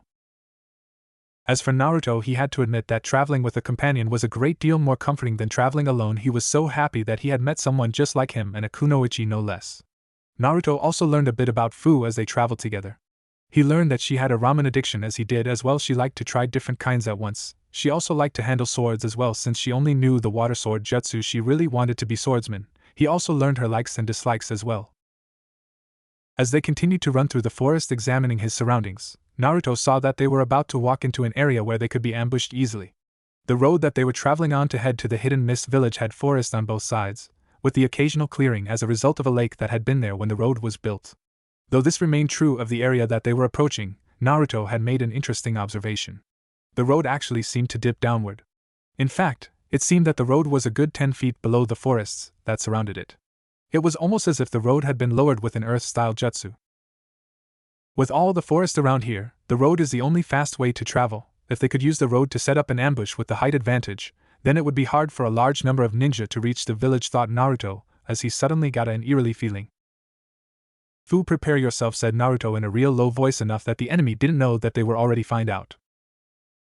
With her hands in the hooded cloak that Naruto had given her, Fu had already prepared her water blade for the ambush that she was expecting.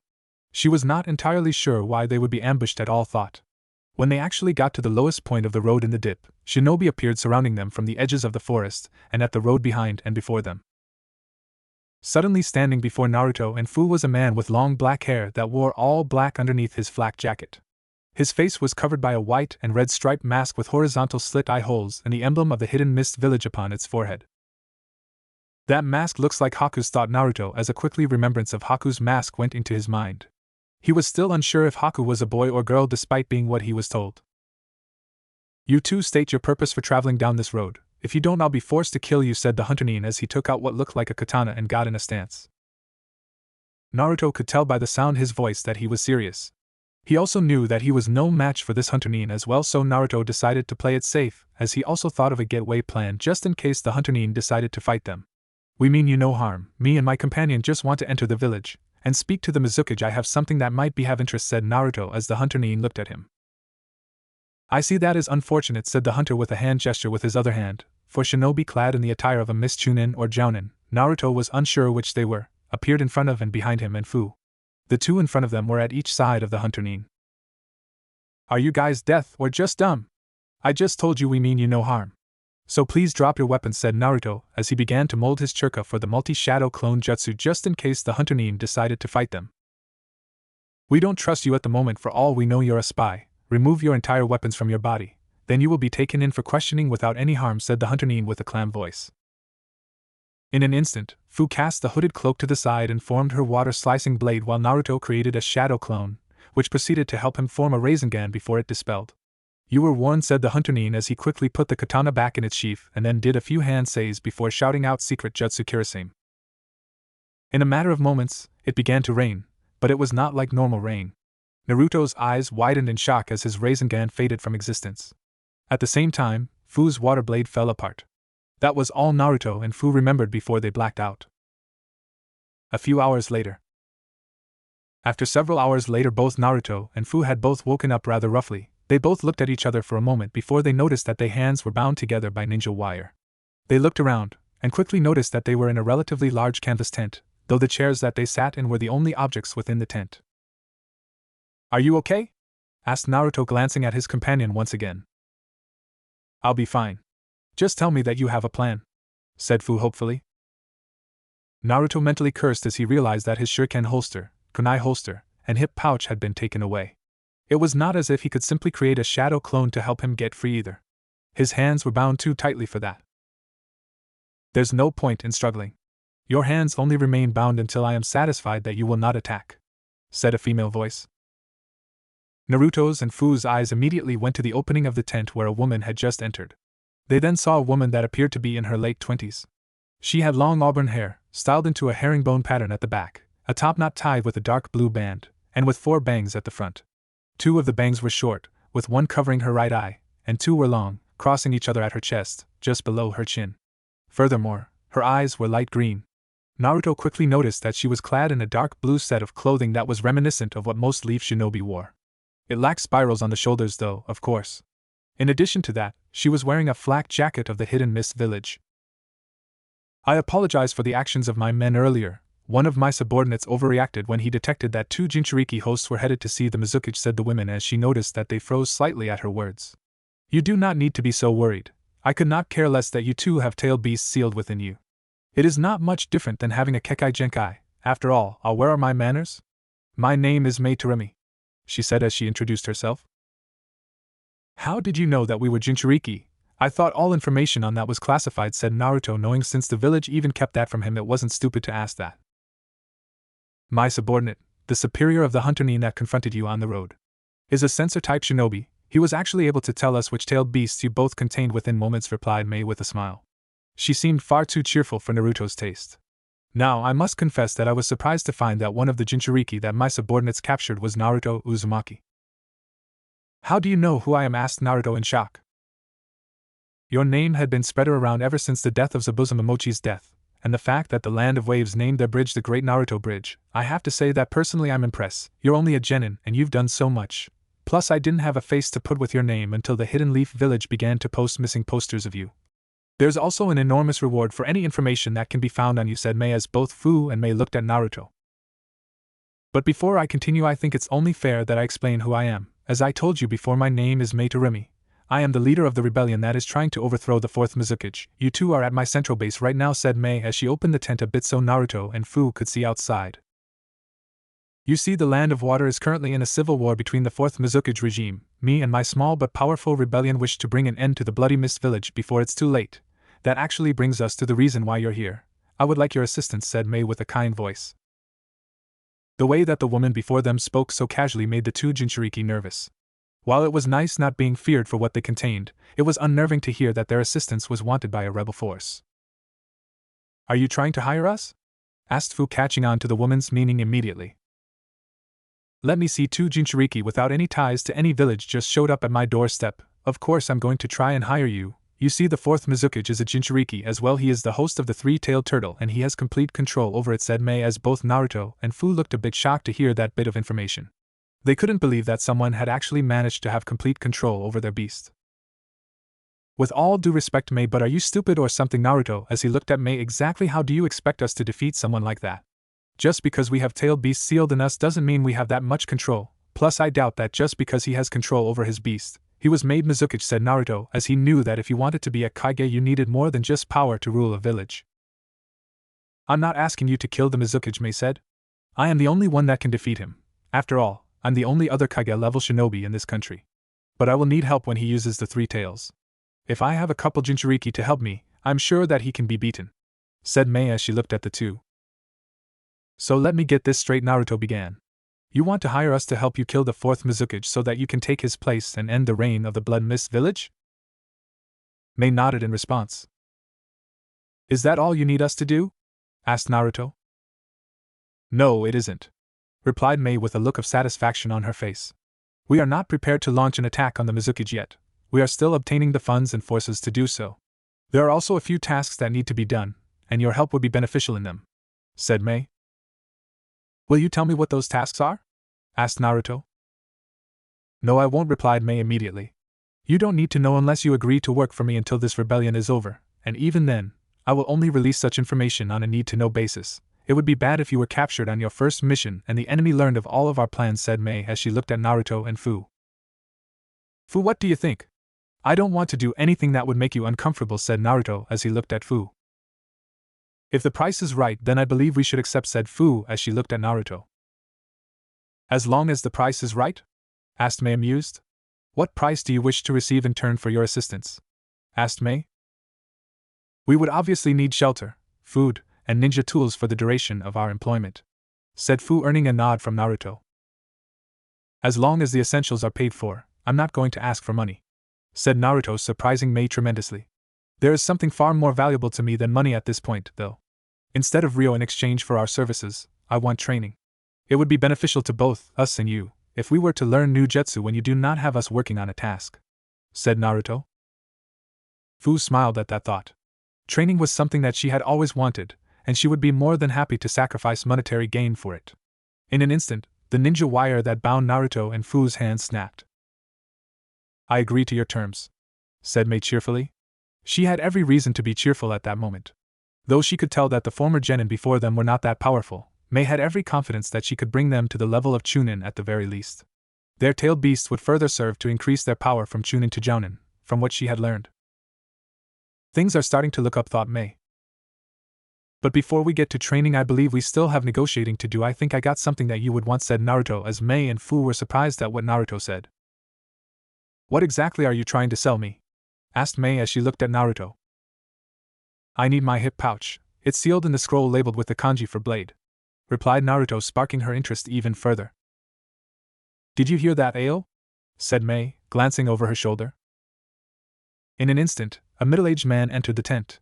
He was wearing the same attire as Mei, but he had a blue banded forehead protector on. Furthermore, he had blue hair spiked upwards.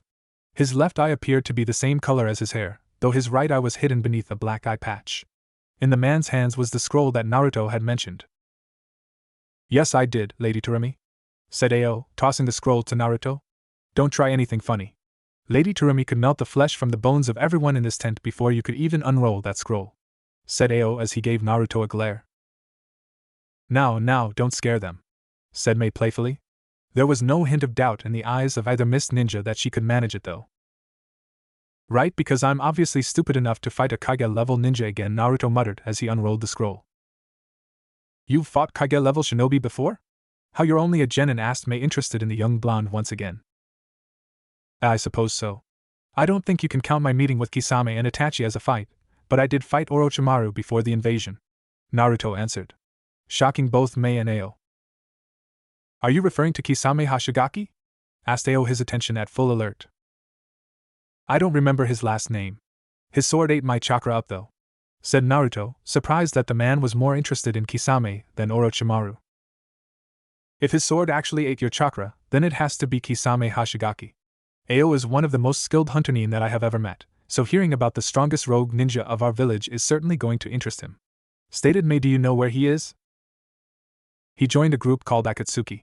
He's working with Itachi Uchiha, apparently, said Naruto, hoping that he would not have to explain Akatsuki. Things are worse than I feared, said Mei with a sigh. The thought of Kisame being a member of Akatsuki worried her.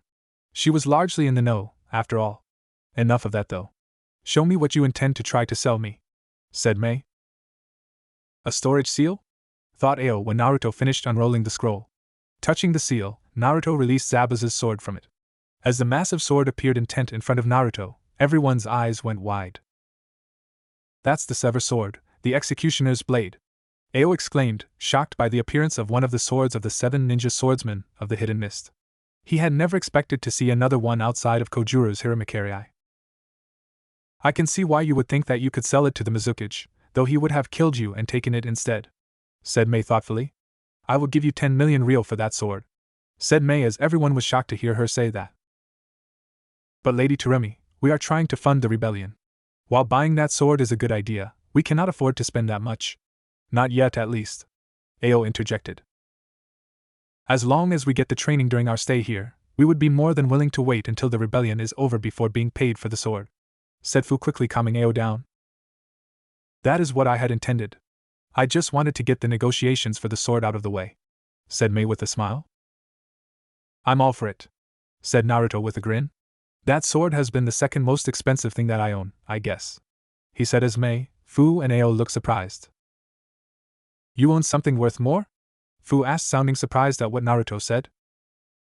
Yes, I do. I own the first Hokage's necklace, said Naruto, as he unzipped his jacket. Soon Mei, Fu, and Ao saw the necklace that once belonged to the first Hokage. How did you get that necklace? I've heard that the current Hokage of the Leaf Village owned it, said Mei as she looked at the necklace. I won it off a bet from her. She bet me that I couldn't learn the Rasengan in less than a week, said Naruto, as Mei looked even more surprised at what he said. Wait, you said the Rasengan? Wasn't that the technique that the 4th Hokage made? I've never seen it before, but I've heard the stories, said Mei as she was surprised that a mere genin could have such items and know the 4th Hokage's technique. Yeah, he's the one who created the technique, but he also taught the technique to Ero-sanin, who taught it to me, said Naruto calmly. Ero-sanin? Asked Mei, a bit confused. Oh yes, sorry about that, I meant to say Jiraiya of the Sannin. He was also my sensei, said Naruto, as both Ao and Mei looked stunned at another revelation. Jiraiya of the Sannin was your teacher? Do you know where he is now? Asked Ao, hoping the Sannin wouldn't show up for revenge for taking his student. He had heard the stories of the Sannin, and he knew if they had to encounter him, they had every right to fear for their lives. Not at the moment, I don't, but I will soon. Kakashi-sensei told me that he would contact me soon, but knowing Ero-sanin, he's probably at some hot spring and looking at every woman that passes by, said Naruto. Kakashi Hatake, the man who copied over 1,000 jutsu, was also your sensei, said Mei, surprised to see that the young genin was the student of the legendary Jiraiya and Kakashi. Boy, what other connection do you have to them? We need to know just in case we run into them, said Ao, fearing that the rebellion might be doomed if they had to encounter them. That I cannot say. I've said enough already, so if you happen to run by them, hurry up and contact me. I'm sure that they're looking for me as it is. But for now, can you show us around, said Naruto, not wanting to reveal that he was also the son of the fourth Hokage. He could already imagine their reaction. Tomorrow, I will give you a tour of our little camp. After that, I will show you to the training grounds that you will be using. You will also be told who will be training you, said Mei. She then glanced at her subordinate. Ao, would you be so kind as to bring them to the tent that I had you arrange for them? As Ao nodded in response. Do the two of you don't mind sharing a tent? I understand that some of your ages don't like sharing with the opposite sex, said Mei as she noticed the big blush on both Naruto and Fu. I don't mind sharing a tent with Naruto-sama at all. I actually prefer that way. We're safer together, said Fu as the blush on her face got bigger. As for Naruto, he didn't notice the blush on her face.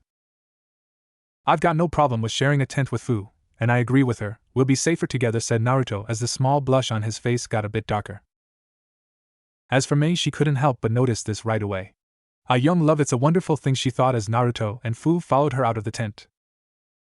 After a few minutes, Mei had shown Naruto and Fu their tent. They then said their good nights and headed to sleep. As for Mei, she then walked over to Zabuza's sword, which was still on the ground in front of the chair Naruto was sitting in earlier, and picked it up. I wonder who would be a suitable wielder. It would be nice if we could have two swordsmen, thought Mei as she began thinking of a wielder for the sword, and of a certain blonde who may be a bigger help in the rebellion. After the negations were done, Mei decided to take Naruto and Fu their tent before she gave them the tour of the base. After a couple of minutes, Mei showed them a pretty tent. But when Naruto and Fu entered the tent, they saw that there was only one bed with two pillows. Once the two saw that, a big blush went across both their faces. I'm actually gonna share a bed with Naruto-sama of all people. I can't believe it. Oh my god, I hope I don't snore or anything, or worse, what if I grab him while he's asleep, thought Fu as she continued to think of the possibilities. As for Naruto, he was a bit surprised as well. They're having us share a bed. Why do I suddenly feel like I'm in one of Ero-sanen's books, thought Naruto as they both entered the tent and put their things to the side. I hope this is all right with you. I assumed that the two of you were together, and I thought the two of you sharing a bed would be acceptable, said Mei with a kind of voice as she looked at the two Jinchuriki. It's okay, could you give us a few minutes before we start the tour, asked Naruto as Mei nodded in agreement and left the two Jinchuriki alone for a moment. So Fu, what do you think of the deal we made? Since we're traveling together, you've got a say in what we do, said Naruto, wanting Fu to realize that she had the right to give her opinions and suggestions. Well, since you asked, Naruto-sama, I will tell you that we made the best deal that we could have, but I wish we didn't have to get involved in this rebellion. I just feel like they're just using as their weapons is all, said Fu as she sat on the bed. When Naruto heard that, he couldn't help but frown at what she had said.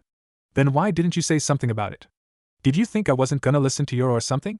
Asked Naruto as he looked at Fu.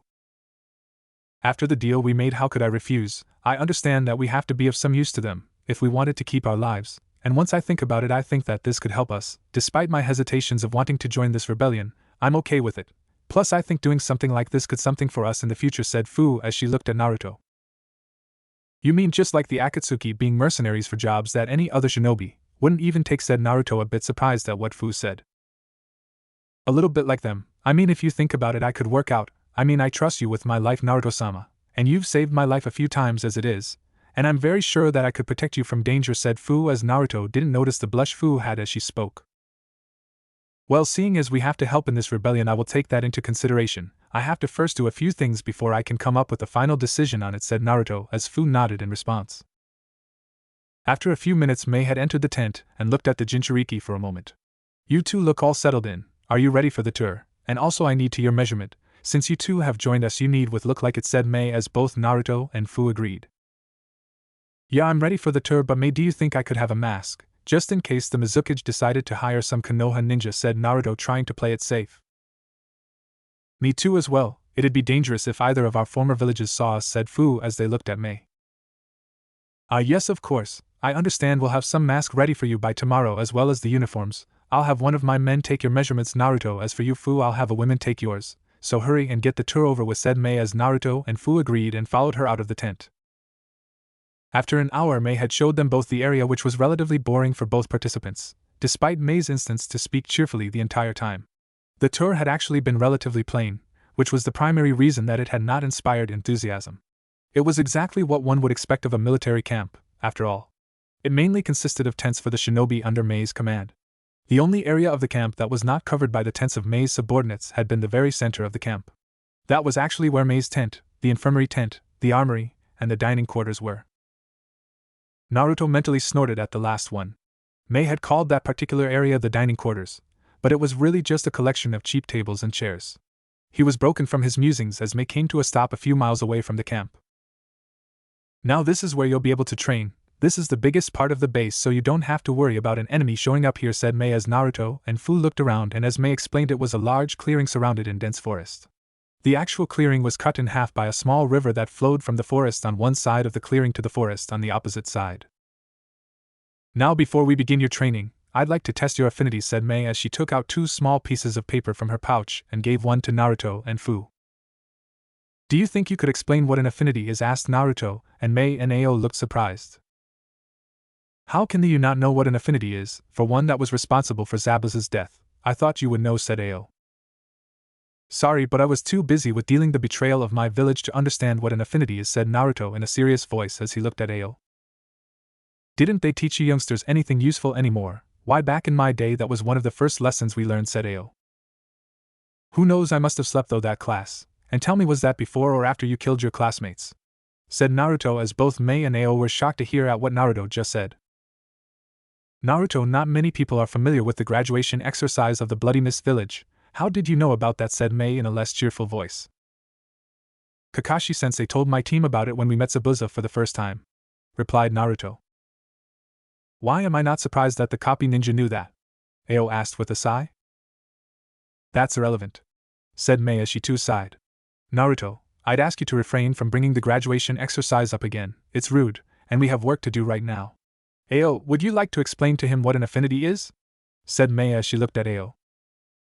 Yes, I will, my lady, replied Ao as cleared his throat before he began. You see, there are 5 basic types into which nature chakra can be transformed. These 5 types are also called elements, and are not only the origin of the names of the 5 great shinobi countries, but also the foundation of all elemental ninjutsu. The 5 basic natures are all connected to each other in a circle, each being weaker than one and stronger than another. The first element is fire, which is strong against wind but weak against water. The second is wind, which is strong against lightning but weak against fire. The third is lightning, which is strong against earth but weak against wind. The fourth is earth, which is strong against water but weak against lightning. And the fifth is water, which is strong against fire but weak against earth, said Ao as he took a deep breath before continuing. Basically, this means that if an elemental jutsu is put against an elemental jutsu of the same level, but of a stronger nature, then the jutsu with the superior nature will prevail. However, a jutsu with a weaker nature can overpower a jutsu with a stronger nature if the former is of a higher level, said Ao as he went on. That is the explanation on the elements, at least. I'll move on to affinities now, said Ao as Naruto felt like he was back in the academy and felt like taking a nap. In general, every person has chakra that has an affinity towards one of these types, a characteristic that seems to be genetic, since whole clans sometimes share the same affinity. Most members of the Uchiha clan, for example, had an affinity towards the fire nature, said Ao. This affinity makes it easier to learn how to create and control the nature in question, although even with an affinity this process will usually take any number of years. Shinobi are not limited to the nature they have an affinity to, though. By the time they reach the rank of Jounin, most shinobi have mastered 2 natures. However, because of the difficulty of mastering a nature and the time required to learn it, it is almost impossible to master all 5 natures in a normal way, said Ao.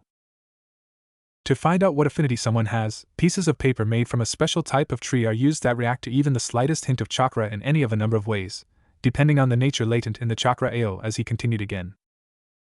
For those with a fire affinity, their paper will ignite and turn to ash. For those with a wind affinity, their paper will split in 2. For those with a lightning affinity, their paper will wrinkle. For those with an earth affinity, their paper will turn to dirt and crumble away. And for those with a water affinity, their paper will become wet or damp, and that's the long and the short of it, said Ao as he was finally done speaking. As for Naruto, he blinked a few times at that explanation. He had to admit that he had not understood all of it, but he had actually managed to understand a fair bit of what the Hunter Nin had said. That made more sense than when I heard it the first time, said Fu, reminding everyone that she was there. You already know about affinities? Mei asked curiously. It was one of the few things my sensei taught me, Fu said with a single nod. I'm a water type, but I only have one water jutsu, she replied. Would that be the water sword that you were holding when my subordinate confronted you? Asked Ao, earning another nod from Fu.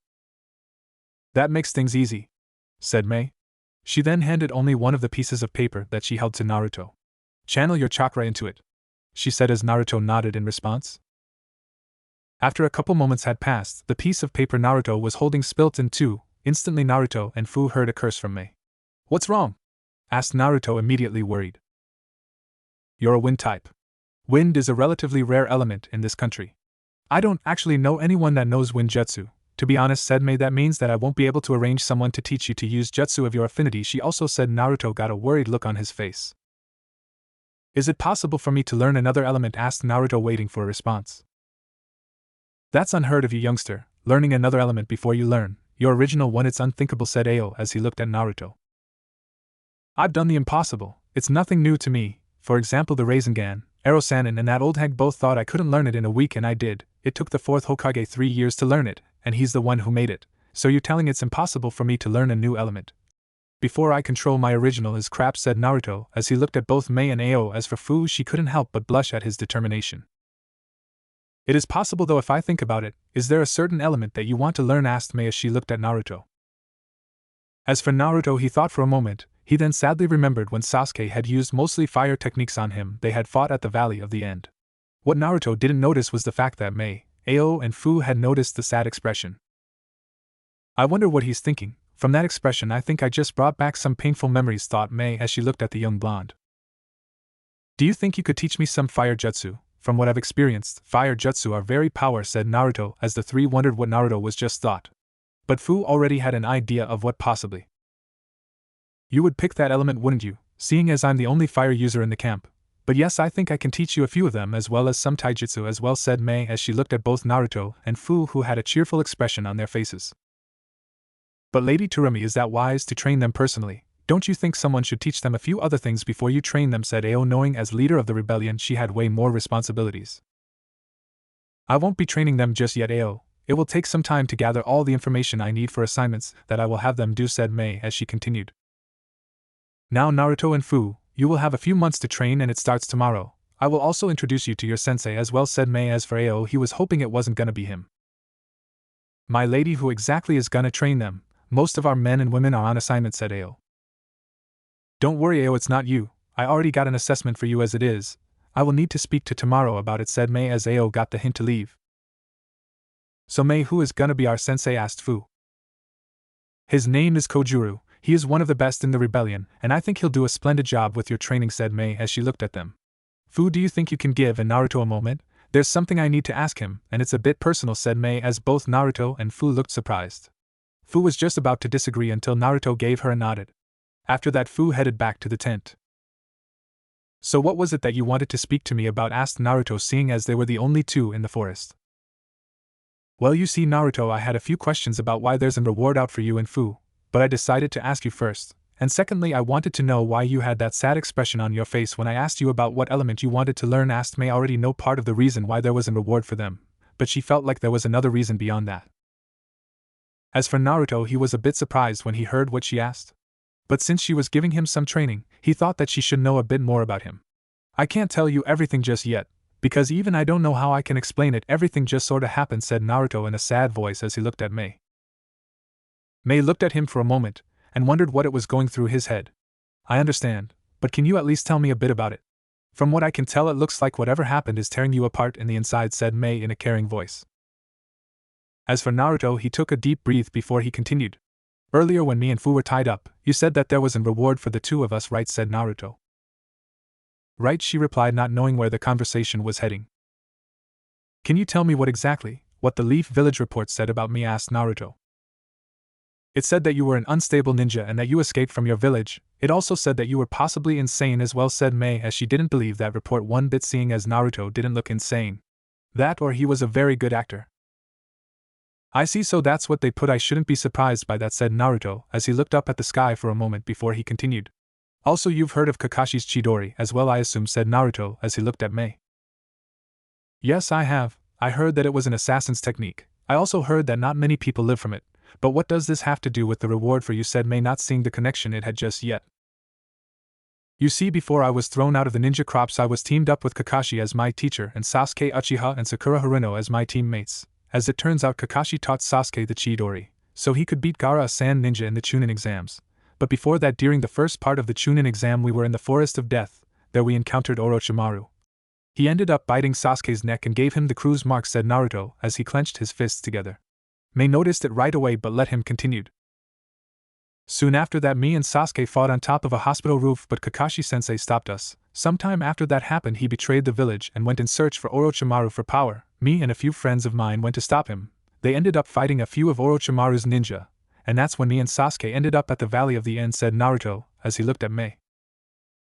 After that, Naruto explained the whole fight to her. He also explained how Sasuke went level 2 cruise mark, while he went into one-tailed state as he went on telling her about the battle.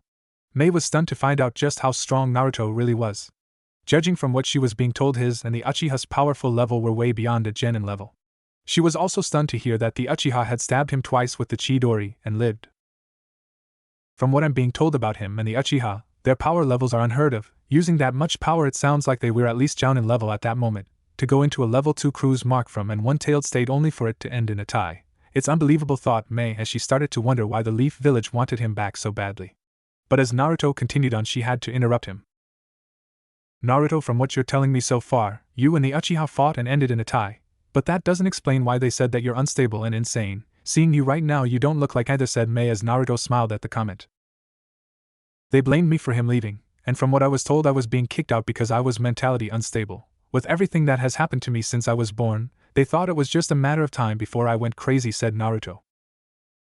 So they kicked you out because you failed to bring back the Uchiha, and because of that they deemed you mentally unstable. But that doesn't explain how you escaped. It wasn't mentioned in the report, asked Mei.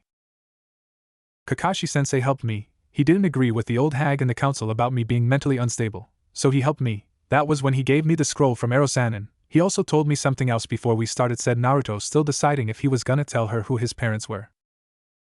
What was it? She asked. He told me who my mother and father was, said Naruto with a worried look on his face. Who were they? She asked. Sorry, Mei, I can't reveal that information right now. I'm actually still coming with terms with it myself.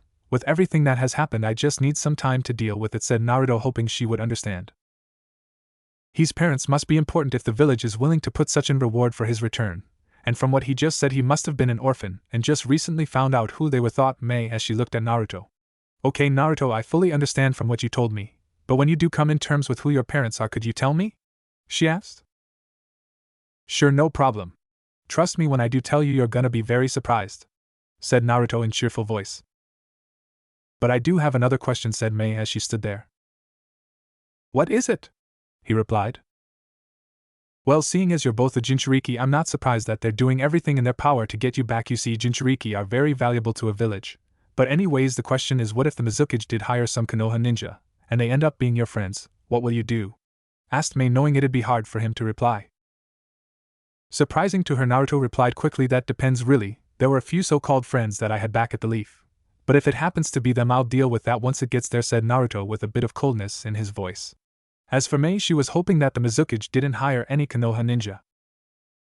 Okay, Naruto, that's all I wanted to know. You can head back to your tent now, and be sure to get a lot of rest. You're gonna be busy for a while, said Mei as she smiled at him.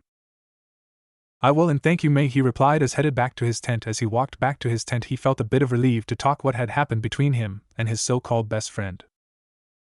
As for Mei, she went back to the tent where Naruto and Fu were tied up. She then saw Zabuza's sword on the side of the chair. She then kneeled down and looked at it. Who would have that? I would get 2 Jinchuriki. I have to say I feel sorry for the Leaf, thought Mei. Now who would be a great welder for this sword, she thought as she began to think it over. During the night in Naruto's mind. After everything that had happened yesterday, both Naruto and Fu were fast asleep. As Naruto was sleeping, the Kyuubi took this chance to have a little chat with his young container. So as Naruto was having a lovely dream about kicking Sasuke's ass and the Leaf Village begging for him back, the Kyuubi decided to ruin it by instantly having Naruto fall into a black hole and putting him in front of his cage. Hey boy, it's time we have a chat, said Kyuubi as Naruto wiped his eyes before looking up at the Kyuubi inside his cage. Huh? Why the hell am I here for? And why did you ruin my freaking dream? I was having such a good one, said Naruto, angry at the Kyuubi. Look boy, I could care less about your dream, but it's time we've had a talk, said Kyuubi as he looked at his container. What about? What's on your mind? And can we make this quick? My training begins in just a few hours, and I don't want to spend all my time talking to you, said Naruto, really wanting to get back to sleep. Look boy, as much as I hate doing this, I'm gonna help you. seeing as that stupid leaf village doesn't know the difference between an unstable person and stable person, I'm gonna help you show them what they had said the Kyuubi as he continued to look at his container. As for Naruto, he was surprised to hear what the Kyuubi just told him. And why are you gonna help me? You've never cared about what happened to me before, asked Naruto. Believe me boy, I got my own reasons for hating that village, so I think that if we work together, we can show that miserable excuse for a village that you ain't no weakling, said Kyuubi. And what exactly do I get out of this? I mean, you're right, I do want to show them that I'm not a weakling, and that underestimated me for too long. But again, what do I get from you, asked Naruto. Well, for starters kid, you'll be able to use my churka whenever you want. Seeing as a bit of my churka is already mixing with your own, I'll be able to give you a bit more. But only if you want it. I can't force it on you, you have to accept it willingly. Secondly, my churka will help you with all of your justices, all of them will be slightly stronger than before. And lastly, with me being sealed in you, I can help with your training. Since I am the strongest Bijou, I know a lot of stuff that those sorry pathetic excuse for Kage could only dream of, said Kyuubi, hoping his container would take his offer. And how exactly do I know that you're telling the truth? For all I know, this could be a trap. After all, foxes are known for being tricky, said Naruto. Boy, believe me when I say this, your father really knew his stuff about seals. At this moment, even with all my power, the seal has a hold on me, I cannot break it.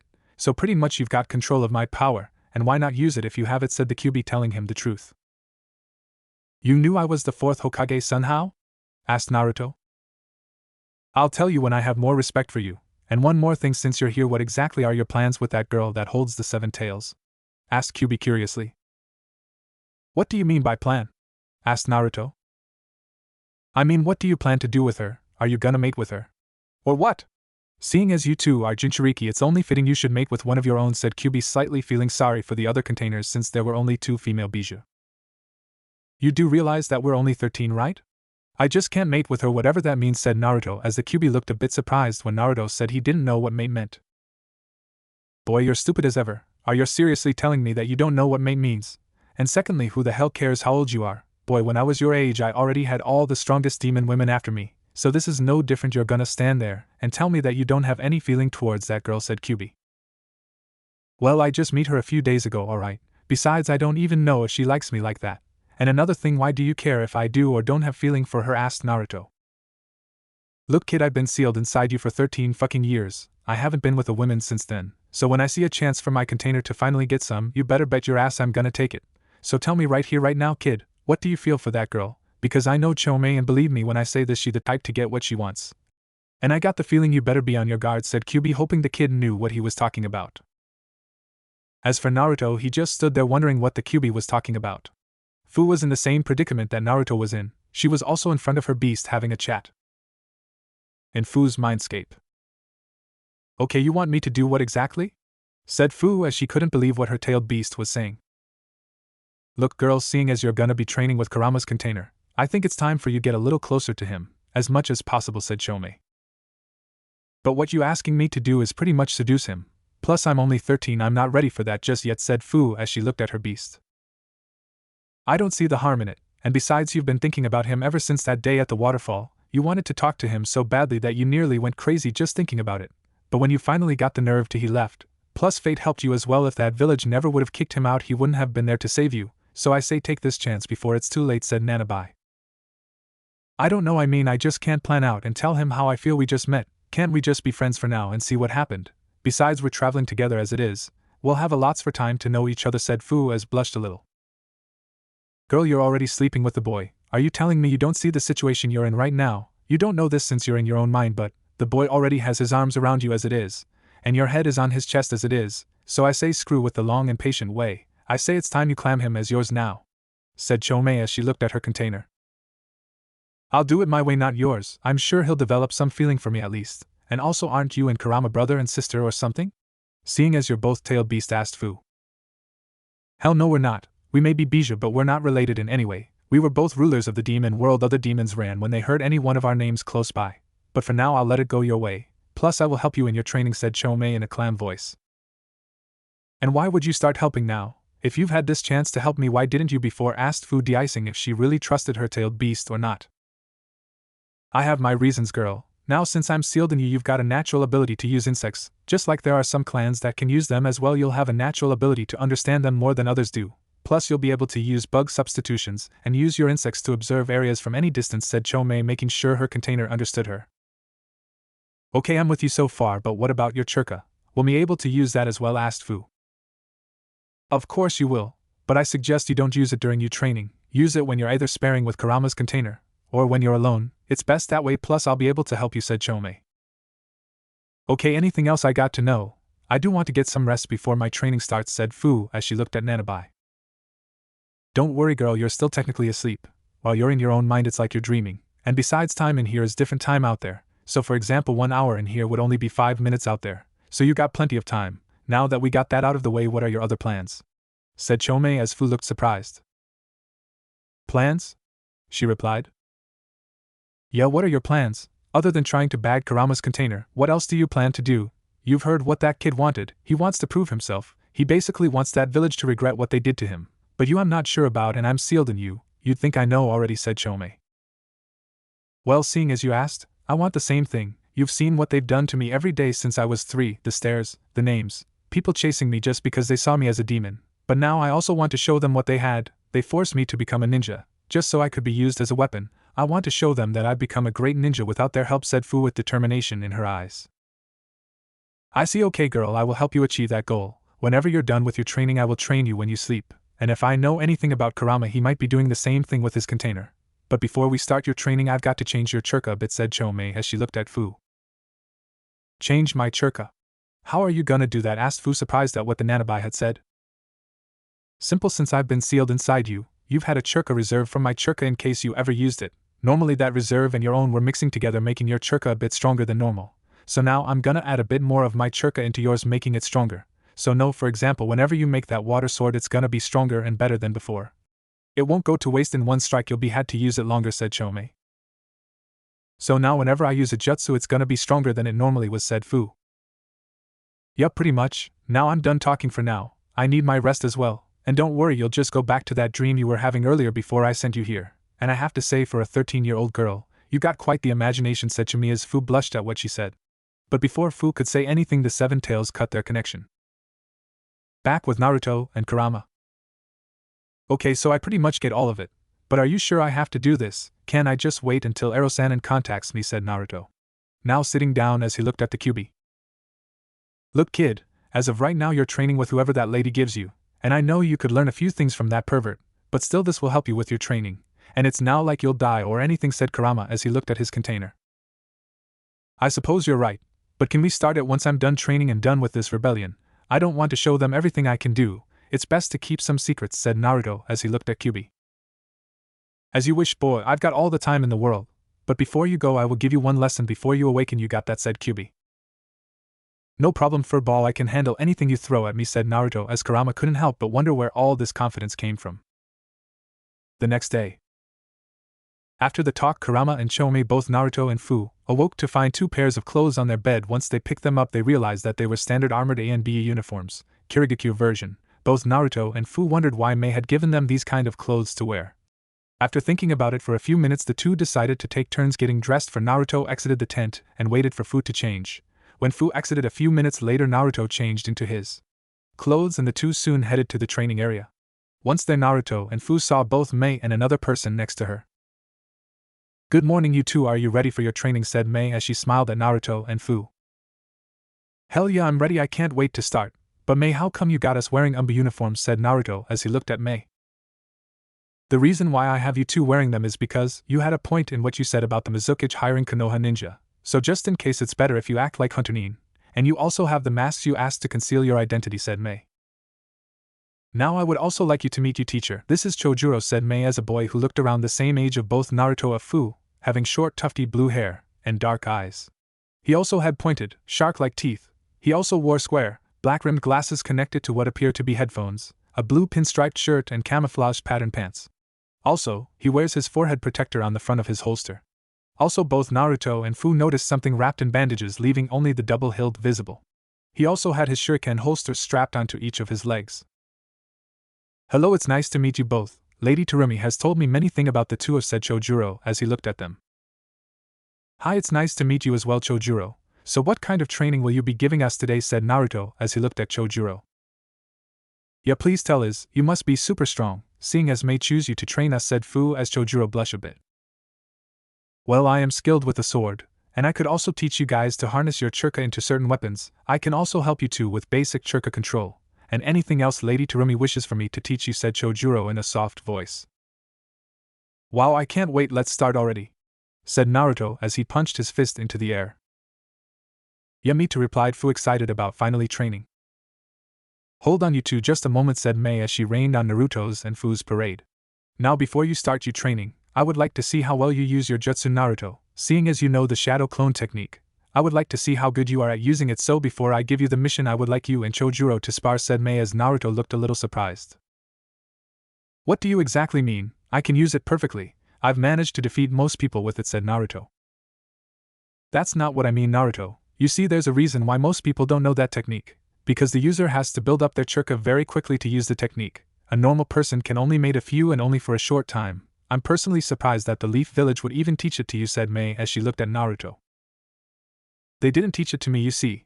I failed the academy 3 times before I became a genin. I couldn't do a sample clone technique, so one of the teachers there named Mizuki told me if I stole the forbidden scroll from the village, I could become stronger, so my stupid self believed him and stole it. But before I was gonna hand it to him, I took a look inside. There I found the multiple shadow clone jutsu, said Naruto, as he didn't feel like finishing the whole story.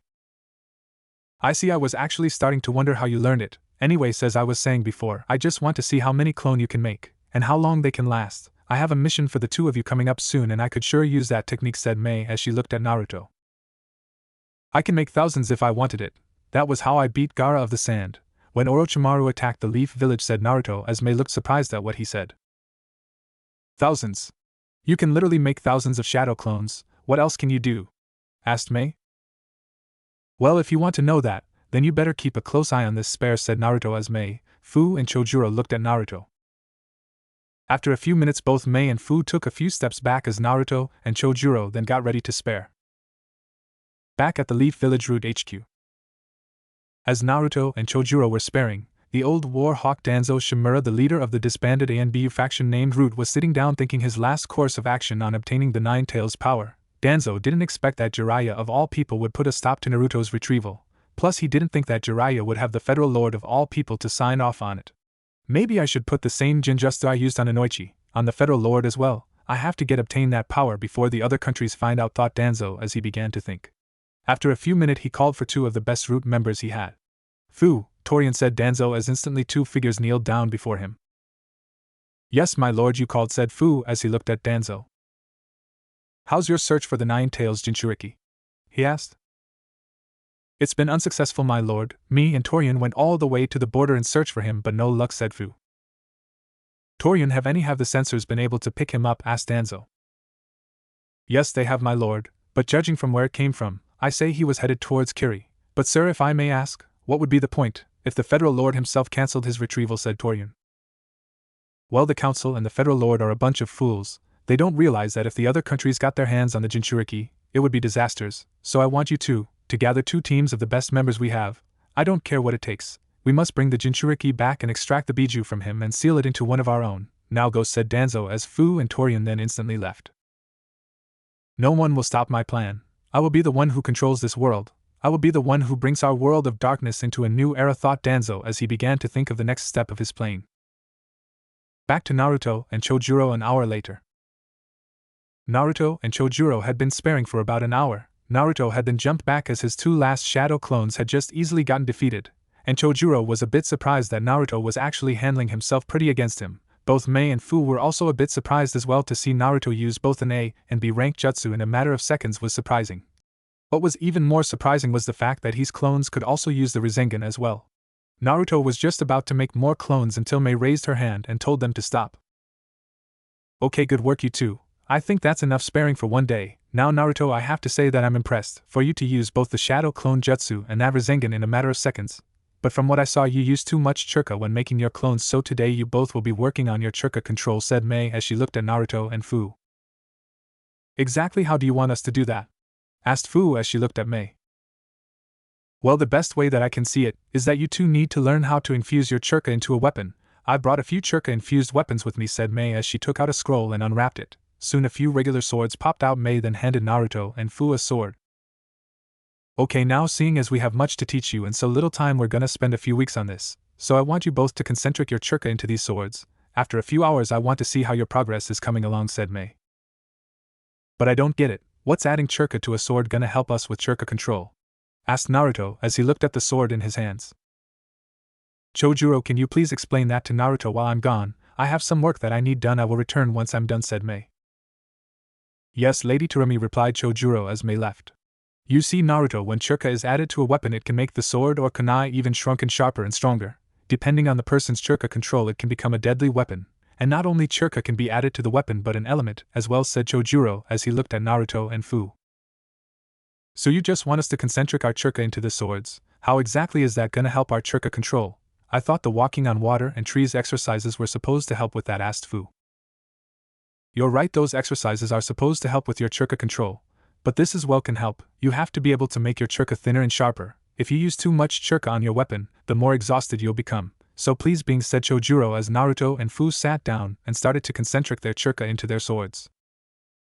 After several minutes had passed, both Naruto's and Fu's hands started to glow a bright blue. Soon the churka started to engulf the sword. Naruto and Fu then looked at their sword in amazement. Like this, right, said Naruto as he looked at Chojuro. Yeah, that's right, but you're using too much churka. You have to try and use less churka. But not bad for a first try, said Chojuro as he then looked at Fu's sword. To his surprise, Fu had used a less amount of churka, unlike Naruto. Very good, Fu, on your first try as well, but still, try to use less and try to make it thinner, said Chojuro as he looked at them. But Chojuro-sensei, how will we know when he have it right? Asked Naruto. Once your churka forms around the sword perfectly, that's when you'll know, so continue the process, said Chojuro. After a few hours had passed, both Naruto and Fu had already started making some progress. Chojuro could see that Fu had good churka control even though she hadn't had training at it. She was still very good. As for Naruto, Chojuro could tell that Naruto was having trouble. He noticed that Naruto would put too much churka into the sword and it would cause the churka to rapidly engulf the sword. Naruto, you need to focus more, you're using too much churka, said Chojuro. But I'm using less churka than I normally am. I'm using less churka than I normally use for the shadow clone technique, said Naruto as he took a deep breath and started to concentrate. I wonder just how big his churka reserves are. For him to be using this large amount of churka and it's still not perfectly forming around the sword, it's nonsense. I see his biggest problem is that he has too much power but not the skill to use it, thought Chojuro as he looked at Naruto. Okay, Naruto, I want you to use the same amount of churka you used to make one clone. After that I want you to slowly concentrate, said Chojuro, hoping his theory was right. Okay, Chojuro-sensei, said Naruto as he closed his eyes and started to use more churka. Soon both Chojuro and Fu saw the churka form around the sword. It looked like the sword was surrounded by a blue flame. Is this really how much churka he uses to make just one clone? Thought Chojuro as he looked at Naruto's sword. Wow, Naruto-sama is amazing, he used that much churka on a daily basis. I wonder how much he uses when he makes over a dozen, thought Fu as she looked at Naruto. Okay, now Naruto, imitation the churka perfectly formed around the sword. Make sure you don't lose your train of thought, said Chojuro as he looked at Naruto. As for Naruto, he was doing what Chojuro asked. He imaged the sword perfectly covered in his churka. He then slowly started breathing normally as he stayed in what looked like a meditation state. Soon both Chojuro and Fu noticed that the sword that was covered in his churka slowly started to take shape. But every couple of seconds the churka would lose its shape. But shortly after that happened, it would take shape once more. Maybe I should give Naruto a few more churka excesses. That way he'll be used to it, and it would be easier for him to concentrate his churka into the sword, thought Chojuro as he looked at the sword. Okay, Naruto, that's enough, you can stop now, said Chojuro as he broke Naruto's concentration. But why, I almost had it. Let me try it one more time, I'm sure I can do it, said Naruto. Don't worry, you'll have another chance, Naruto. But for now let's head back to camp. I have to tell Lady Mei about your progress, said Chojuro as Naruto and Fu stood up and followed him back to camp. Once they got back to camp, Chojuro headed to Mei's tent as Naruto and Fu headed to the eating area. After a few minutes, Chojuro had entered her tent only to see her reading a few reports from some of the guards. Lady Terumi, I've come to give you my report, said Chojuro as he looked at Mei. Yes, I forgot about that. I had just gotten a few reports and it slipped my mind, so tell me, Chojuro, how did it go, asked Mei. Well, I can tell you that Fu has some kind of churka control. She was close to forming the churka around the sword perfectly. I give her a few more days and she'll be able to do it. As for Naruto, I think he needs more churka control exercises. I see that he has a lot of power but no skill whatsoever. But he was able to form the churka around the sword somewhat, said Chojuro as he looked at Mei. Do you think Naruto will be able to form it perfectly in the time frame I told them? Asked Mei. Probably, my lady. From what I saw, he uses a lot of churka, more than what is usually used, but I do have a theory though, said Chojuro. And what would that be? She asked. Well, I was thinking about letting him use his clones as part of his training. Since he uses so much churka for his shadow clone technique, I thought the best solution would be for him to create a certain number of clones while at the same time he concentrated his churka to the sword, said Chojuro. I see. Very well, you can try that, but also have the clones he makes concentrate their churka to a sword as well. The shadow clone technique wasn't only for recon missions, and also have Naruto teach it to Fu as well. We need to speed up their training. From what I've read, the Mizukage may be planning an attack soon, said Mei as she looked at Chojuro. Yes, my lady. But if I may ask, why did you choose me to train them? I have just completed my own basic training with my own weapon. Don't you think it was a bit out of the blue to assign me to train 2 kids my age, said Chojuro. Well, in due time, Chojuro, you'll see that they're more than just mere kids such as yourself, but I trust you'll do fine. Besides, 2 kids have a lot of people after them, so they need all the training they can get, said Mei as her and Chojuro continued to talk. Meanwhile, at Kirigakure. As Mei and Chojuro were talking, the Mizukage was looking out his window, thinking of his next phase of attack. Yagura knew that Mei would attack soon enough, but he wanted to make sure that he had the element of surprise. He also knew that her little rebellion would stand no chance of defeating him since he had full control over his Biju. I wonder when she'll attack. She knows she has no chance of defeating me. She'll be put in her place. She has underestimated my strength for the last time, thought Yagura as he looked out his window. After some time has passed, a few Hunternin had made themselves known. Lord Mizukage, we haven't found the rebellion's central base yet. What are your orders, said one of the Hunternin. How far has your search gone, asked Yagura as he still looked out his window. We're still searching, my lord. We haven't crossed the border just yet, my lord. I can tell we're close to finding the base, said once the Hunternin. Also, when searching for the base, a few Umbu from Konoha had come by. They meant no harm and were no allies of the rebellion. They gave us this scroll with instructions to give this to you, said another one of the Hunternin as he gave Yagura the scroll. After a few seconds, Yagura opened the scroll and began to read it. Soon Yagura's expression went from clan to a bit surprised as he continued to read the scroll.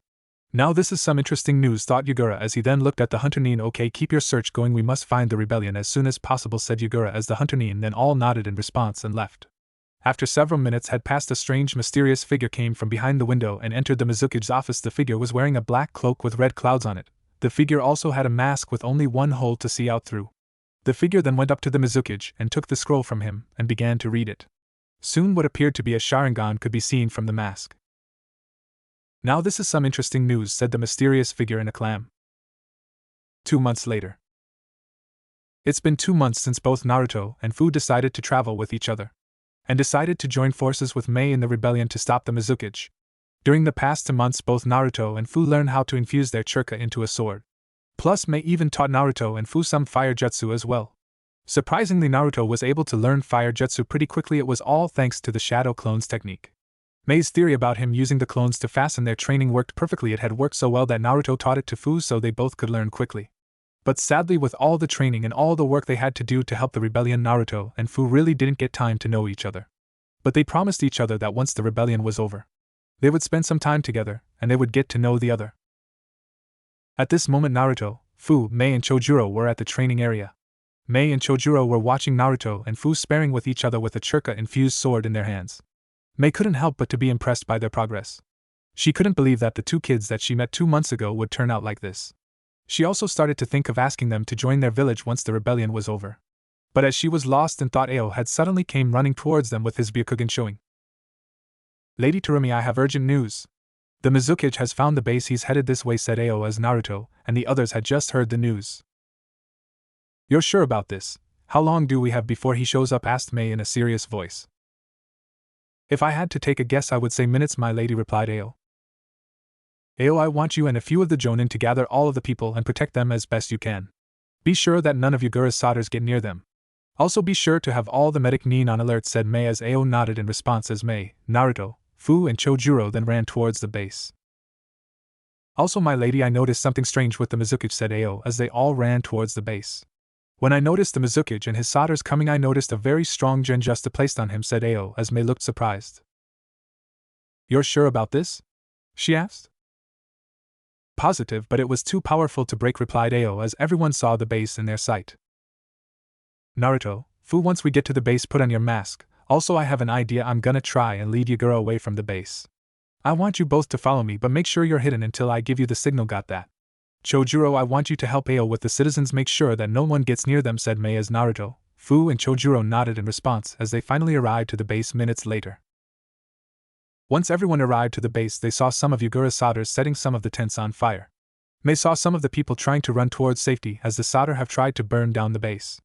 Instantly both Ao and Chojuro headed towards the burning base trying to get some of the people to safety, as they also took some of the solders down. Mei then went into the base defeating as many of Yagura's soldiers as possible. But soon a kunai came out of nowhere and went right past Mei's face. She then turned around to see where it came from, but then 3 more kunai came out from the tree. Mei dodged them easily. Yagura, come out from hiding and fight me! Yelled Mei as she looked around. You know, it took me a while to find this base of yours. I have to say that I'm impressed you managed to hide from me for so long, said Yagura as Mei tried to find out where it was coming from. Then why won't you show yourself? Are you scared of fighting me? Why don't you come out and show me how strong you really are, said Mei, hoping Yagura would show himself. Very well, since you sound convincingly about it, here I am, said Yagura as Mei then turned around to see Yagura come from behind a tree, soon a young man. With messy gray hair, pink pupilless eyes and what seems to be a stitch-like scar running from under his left eye all the way down his cheek.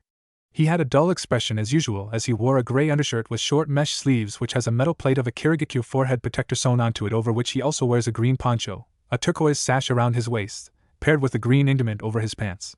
He also wore a pair of brown boots opened on the back, and on his back he carried a staff-like pole weapon with uneven hooks with a green flower on the end of the larger hook. I don't know how old he was, so I'm thinking in his 20s. Are you gonna surrender, Mei? You don't stand a chance against me. It's best you give up now. And if you, I'll personally make your death quick and painless, said Yagura. You haven't won anything, Yagura, so cut the small talk and let's settle this like ninjas, said Mei as he ran towards Yagura. Mei then tried to sow a side kick, but Yagura easily dodged. Mei quickly rushed back, making sure Yagura didn't try to attack her. But when Mei forward, she saw that Yagura was there anymore. It's futile to fight me, Mei, you should just give up, said Yagura as Mei turned her head around, but Yagura was too quick for her. Yagura then hit Mei's side with his left hand as hard as he could, causing her to crash into him bushes. Yagura then walked towards Mei, but surprisingly when he went to see her he noticed that she was gone. Yagura didn't even get the chance to be surprised because Mei they quickly came from the side and did a spin kick which hit Yagura's side. The impact of the kick was so hard that Yagura felt 2 of his ribs crack instantly as he fused several feet away. Mei rushing towards Yagura hoping to get another attack and soon rushed to the side as Yagura then threw a few kunai bombs at her. Soon the impact of kunai bombs hit the ground, causing both Mei and Yagura to get further away from the base. After several more minutes of fighting, both Mei and Yagura ended up near a lake. Mei knew the only way to get Yagura away from the base was to take him here. She had no choice but to take this gamble. Since she knew what tailed beast he held, he would have somewhat of advantage. But luckily for her, Yagura was too focused on her to realize that they weren't the only 2 on the battlefield. I have you say that I'm captivated, Mei. You led me away so that your subordinates wouldn't get caught in our attacks, admirable. But have you forgotten I am a Jinchuriki? I have fast healing abilities as all Biju do. Also, have you forgotten that I have the advantage here as well? Why take me here knowing what tailed beast I have? Said Yagura in a respectful tone as he drew his staff-like weapon. Despite his cruel actions, he always acted in a kind, respectful manner. Yagura, your reign is over, the terror of the Blood Mist village ends here, said Mei before charging while Yagura got into a battle-ready stance. He ducks under a kick from and attempts to sweep her legs out from under her with his staff. Mei jumps over the attack and counters with a falling axe kick. Yagura rolls out of the way and stabs at Mei. When she leans to the side as expected, he pulls back attempting to catch her with the hook, but Mei ducks, leading to a deadly exchange of martial arts and weapon blows. I'm surprised you would face me alone, Mei. Maybe if you brought Ao or Chojuro with you, you may have stood a chance, said Yagura as he parried a kick. Whoever said I'm alone? Mei responded with a smirk. Suddenly Yagura's instincts, honed by years of combat, alert him to a threat from behind. He turns just in time to see a barrage of kunai and shuriken and spins his staff to deflect as Mei jumps out of the way. So, you brought help after all, said Yagura curiously. As far as he knew, there wasn't anyone in the resistance who was powerful enough to help her face him. Unknown to him, the weapons were thrown by shadow clones. Naruto hiding with Fu in the trees at the left end of the clearing, Bean running through hand signs. Fire release, dragon flame bullet. Heard Yagura as a voice called out a child? He asked himself as he stabbed his staff into the ground and ran through hand signs as a dragon of fire speeds towards him. Water release, water encampment wall. The gray-haired Jinchuriki shouted before a massive amount of water gushed out of his mouth, forming a wall and blocking the flames and covering part of the clearing with water. Lava release, melting apparition. A broad sheet of lava rises over the wall of water and falls over Yugura, who retrieves his staff and vanishes with a water body flicker. Yugura reappears on the other side of the battlefield, and Fu wearing her hunter-nin uniform and mask on, charging with a water sword, intent on running him through from behind, only for him to deflect the blow with his staff. Yugura and Fu exchange a few blows before Yugura catches her sword with the staff's hook and disarm her. He slams the staff into her stomach with one hand, as the other he quickly tried to hit Fu's chin, causing her to lose her mask and stagger, and Yugura then moves to eviscerate her, only to be blocked by a chakra-enhanced kunai from Mei. Fu jumped back and forms another water blade before lunging back into the fray. I must say I'm surprised to see the Jinchuriki of the Seven Tails is here. I heard you escaped from your village. I never thought I'd see you here. And Mei, I'm surprised at you. How could you bring one of my kind into this, said Yugura calmly before blocking a downward slash from Fu. First of all, I didn't escape from my village, I ran away. Secondly, you should know better than to underestimate someone because of their age. The ex-Takinin said as she threw her mask on the ground, seeing as she didn't need it anymore. True, Yugura replied before pushing her back and spinning his staff to block another volley of kunai from Naruto's clones. Then show me what you're capable of, said Yugura. Fu then makes a cross-shaped hand sign. Shadow Clone Jutsu. And 10 clones of Fu, all equipped with water swords, appear and charge him. Normally, this would be nothing to Yugura, but with kunai coming from multiple directions now and Mei fighting alongside the clones, he was hard-pressed to counter their assault, though he still manages to destroy most of the clones. During one attack, Mei jumps back to mid-range and spits a glob of lava at Yugura, which he blocks with his staff. Yugura cursed as it melts the lower half of his weapon and jumped back before he heard a strange noise. Rasengan! Naruto slams the orb of chakra into Yugura's back, who almost immediately falls apart into water. Water clone. When did he? Naruto asked before the real Yugura rose from a puddle and caught Naruto, placing his ruined weapon's hook over his neck. You even brung the Kyubi Jinchuriki into this as well, Mei. I must say I didn't expect this. You can take off that mask already. The Sanbai already told me it was you, said Yugura as Naruto then took off his mask and looked at Yugura. Do you know that there's a reward for capture Naruto Uzuamaki? The Leaf Village is willing to pay any amount of money to have you back, said Yugura as he looked at Naruto for a moment. And you as well, Fu. It seems like Taki and Konoha have teamed up to find the two of you, he said as he then looked at Fu for a few moments. We could care less about that. And why would return there anyway, just so they could treat us like dirt? Hell, they didn't even treat us like humans, said Fu as she looked at Yugura. I agree with you. I lived the same hell as the two of you. I was treated like dirt, spit on, and seen as a monster. The villagers called me all sorts of names while I was growing up as well. So when I became the Mizukage, I made sure the village knew my pain. I showed them what being a real monster could do, said Yugura as he made sure to keep an eye on both Naruto and Mei. But why shouldn't a Kage care for the village? Shouldn't the leader protect everyone in the village? You had everyone respect and you threw it all away for power. Just seeing how you really are makes you unfit to run a village, said Naruto as he threw a few more kunai at him. Yugura just turned his head slightly as the kunai passed him. Is that all you got? I would have expected better from you, said Yugura as he looked at Naruto. But when he looked at Naruto, he noticed a small smile across his face. Didn't Fu tell just you shouldn't underestimate us? Naruto grinned. Yugura's eyes widen as he hears the sizzling of explosive notes. The Naruto clone he is holding captive explodes. In seconds, Yugura jumps out of the cloud left by the explosion, only slightly singed. Mei spits more lava globs which he dodges, but he misses Fu, making hand signs. Fire release. Misty blaze dance. Fu inhales deeply and blows a large cloud of gas which is ignited by the lava. Yugura's eyes narrow and he grits his teeth as he holds up his arm to shield his face from the flames. Soon Naruto joins Fu and Mei as the fire starts to dies down, but once it does they see that Yugura is nowhere to be found. Mei, can you tell where he is? Asked Naruto. No, Mei responded, her brow furrowed as she wishes Ao was with them. Suddenly they felt the malevolent chakra of a Biju before a strange mist covers the battlefield. What is this, the hidden mist jutsu? Asked Fu as she looked around. No, this is Mei doesn't finish her statement as the three of them suddenly find themselves alone in darkness. With Naruto. As for Naruto, he suddenly found himself in the darkened streets of Konoha. He looked around the streets and sees the people of his former village staring at him with the glares he was all too familiar with. He hears them whisper, freak, monster, demon. He should just die. Maybe we should just kill him now. Instantly Naruto tried to escape the hurtful whispers as he ran, but he soon stopped when he saw Kakashi, Sakura, Niji and Irika.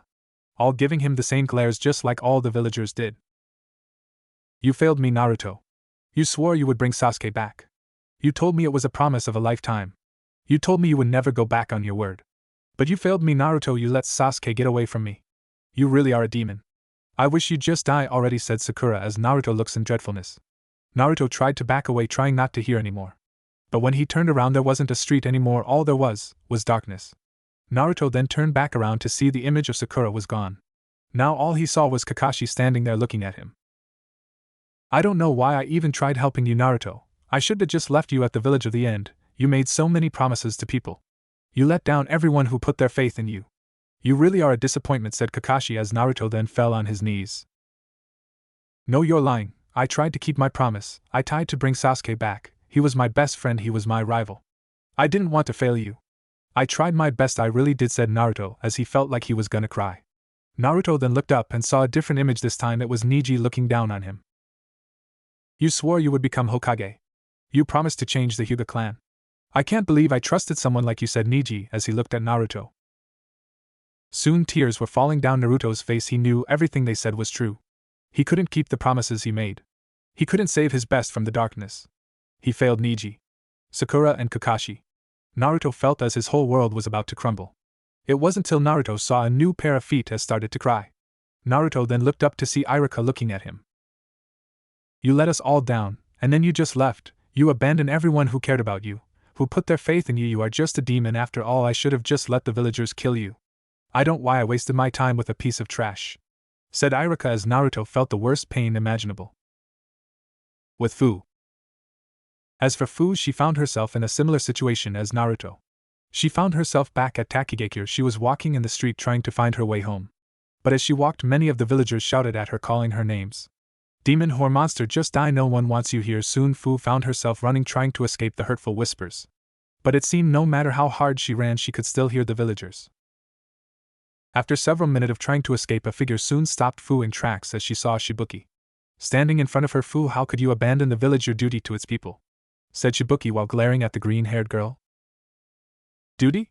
The village treated me like trash my whole life. They took every opportunity to remind me that I wasn't welcome.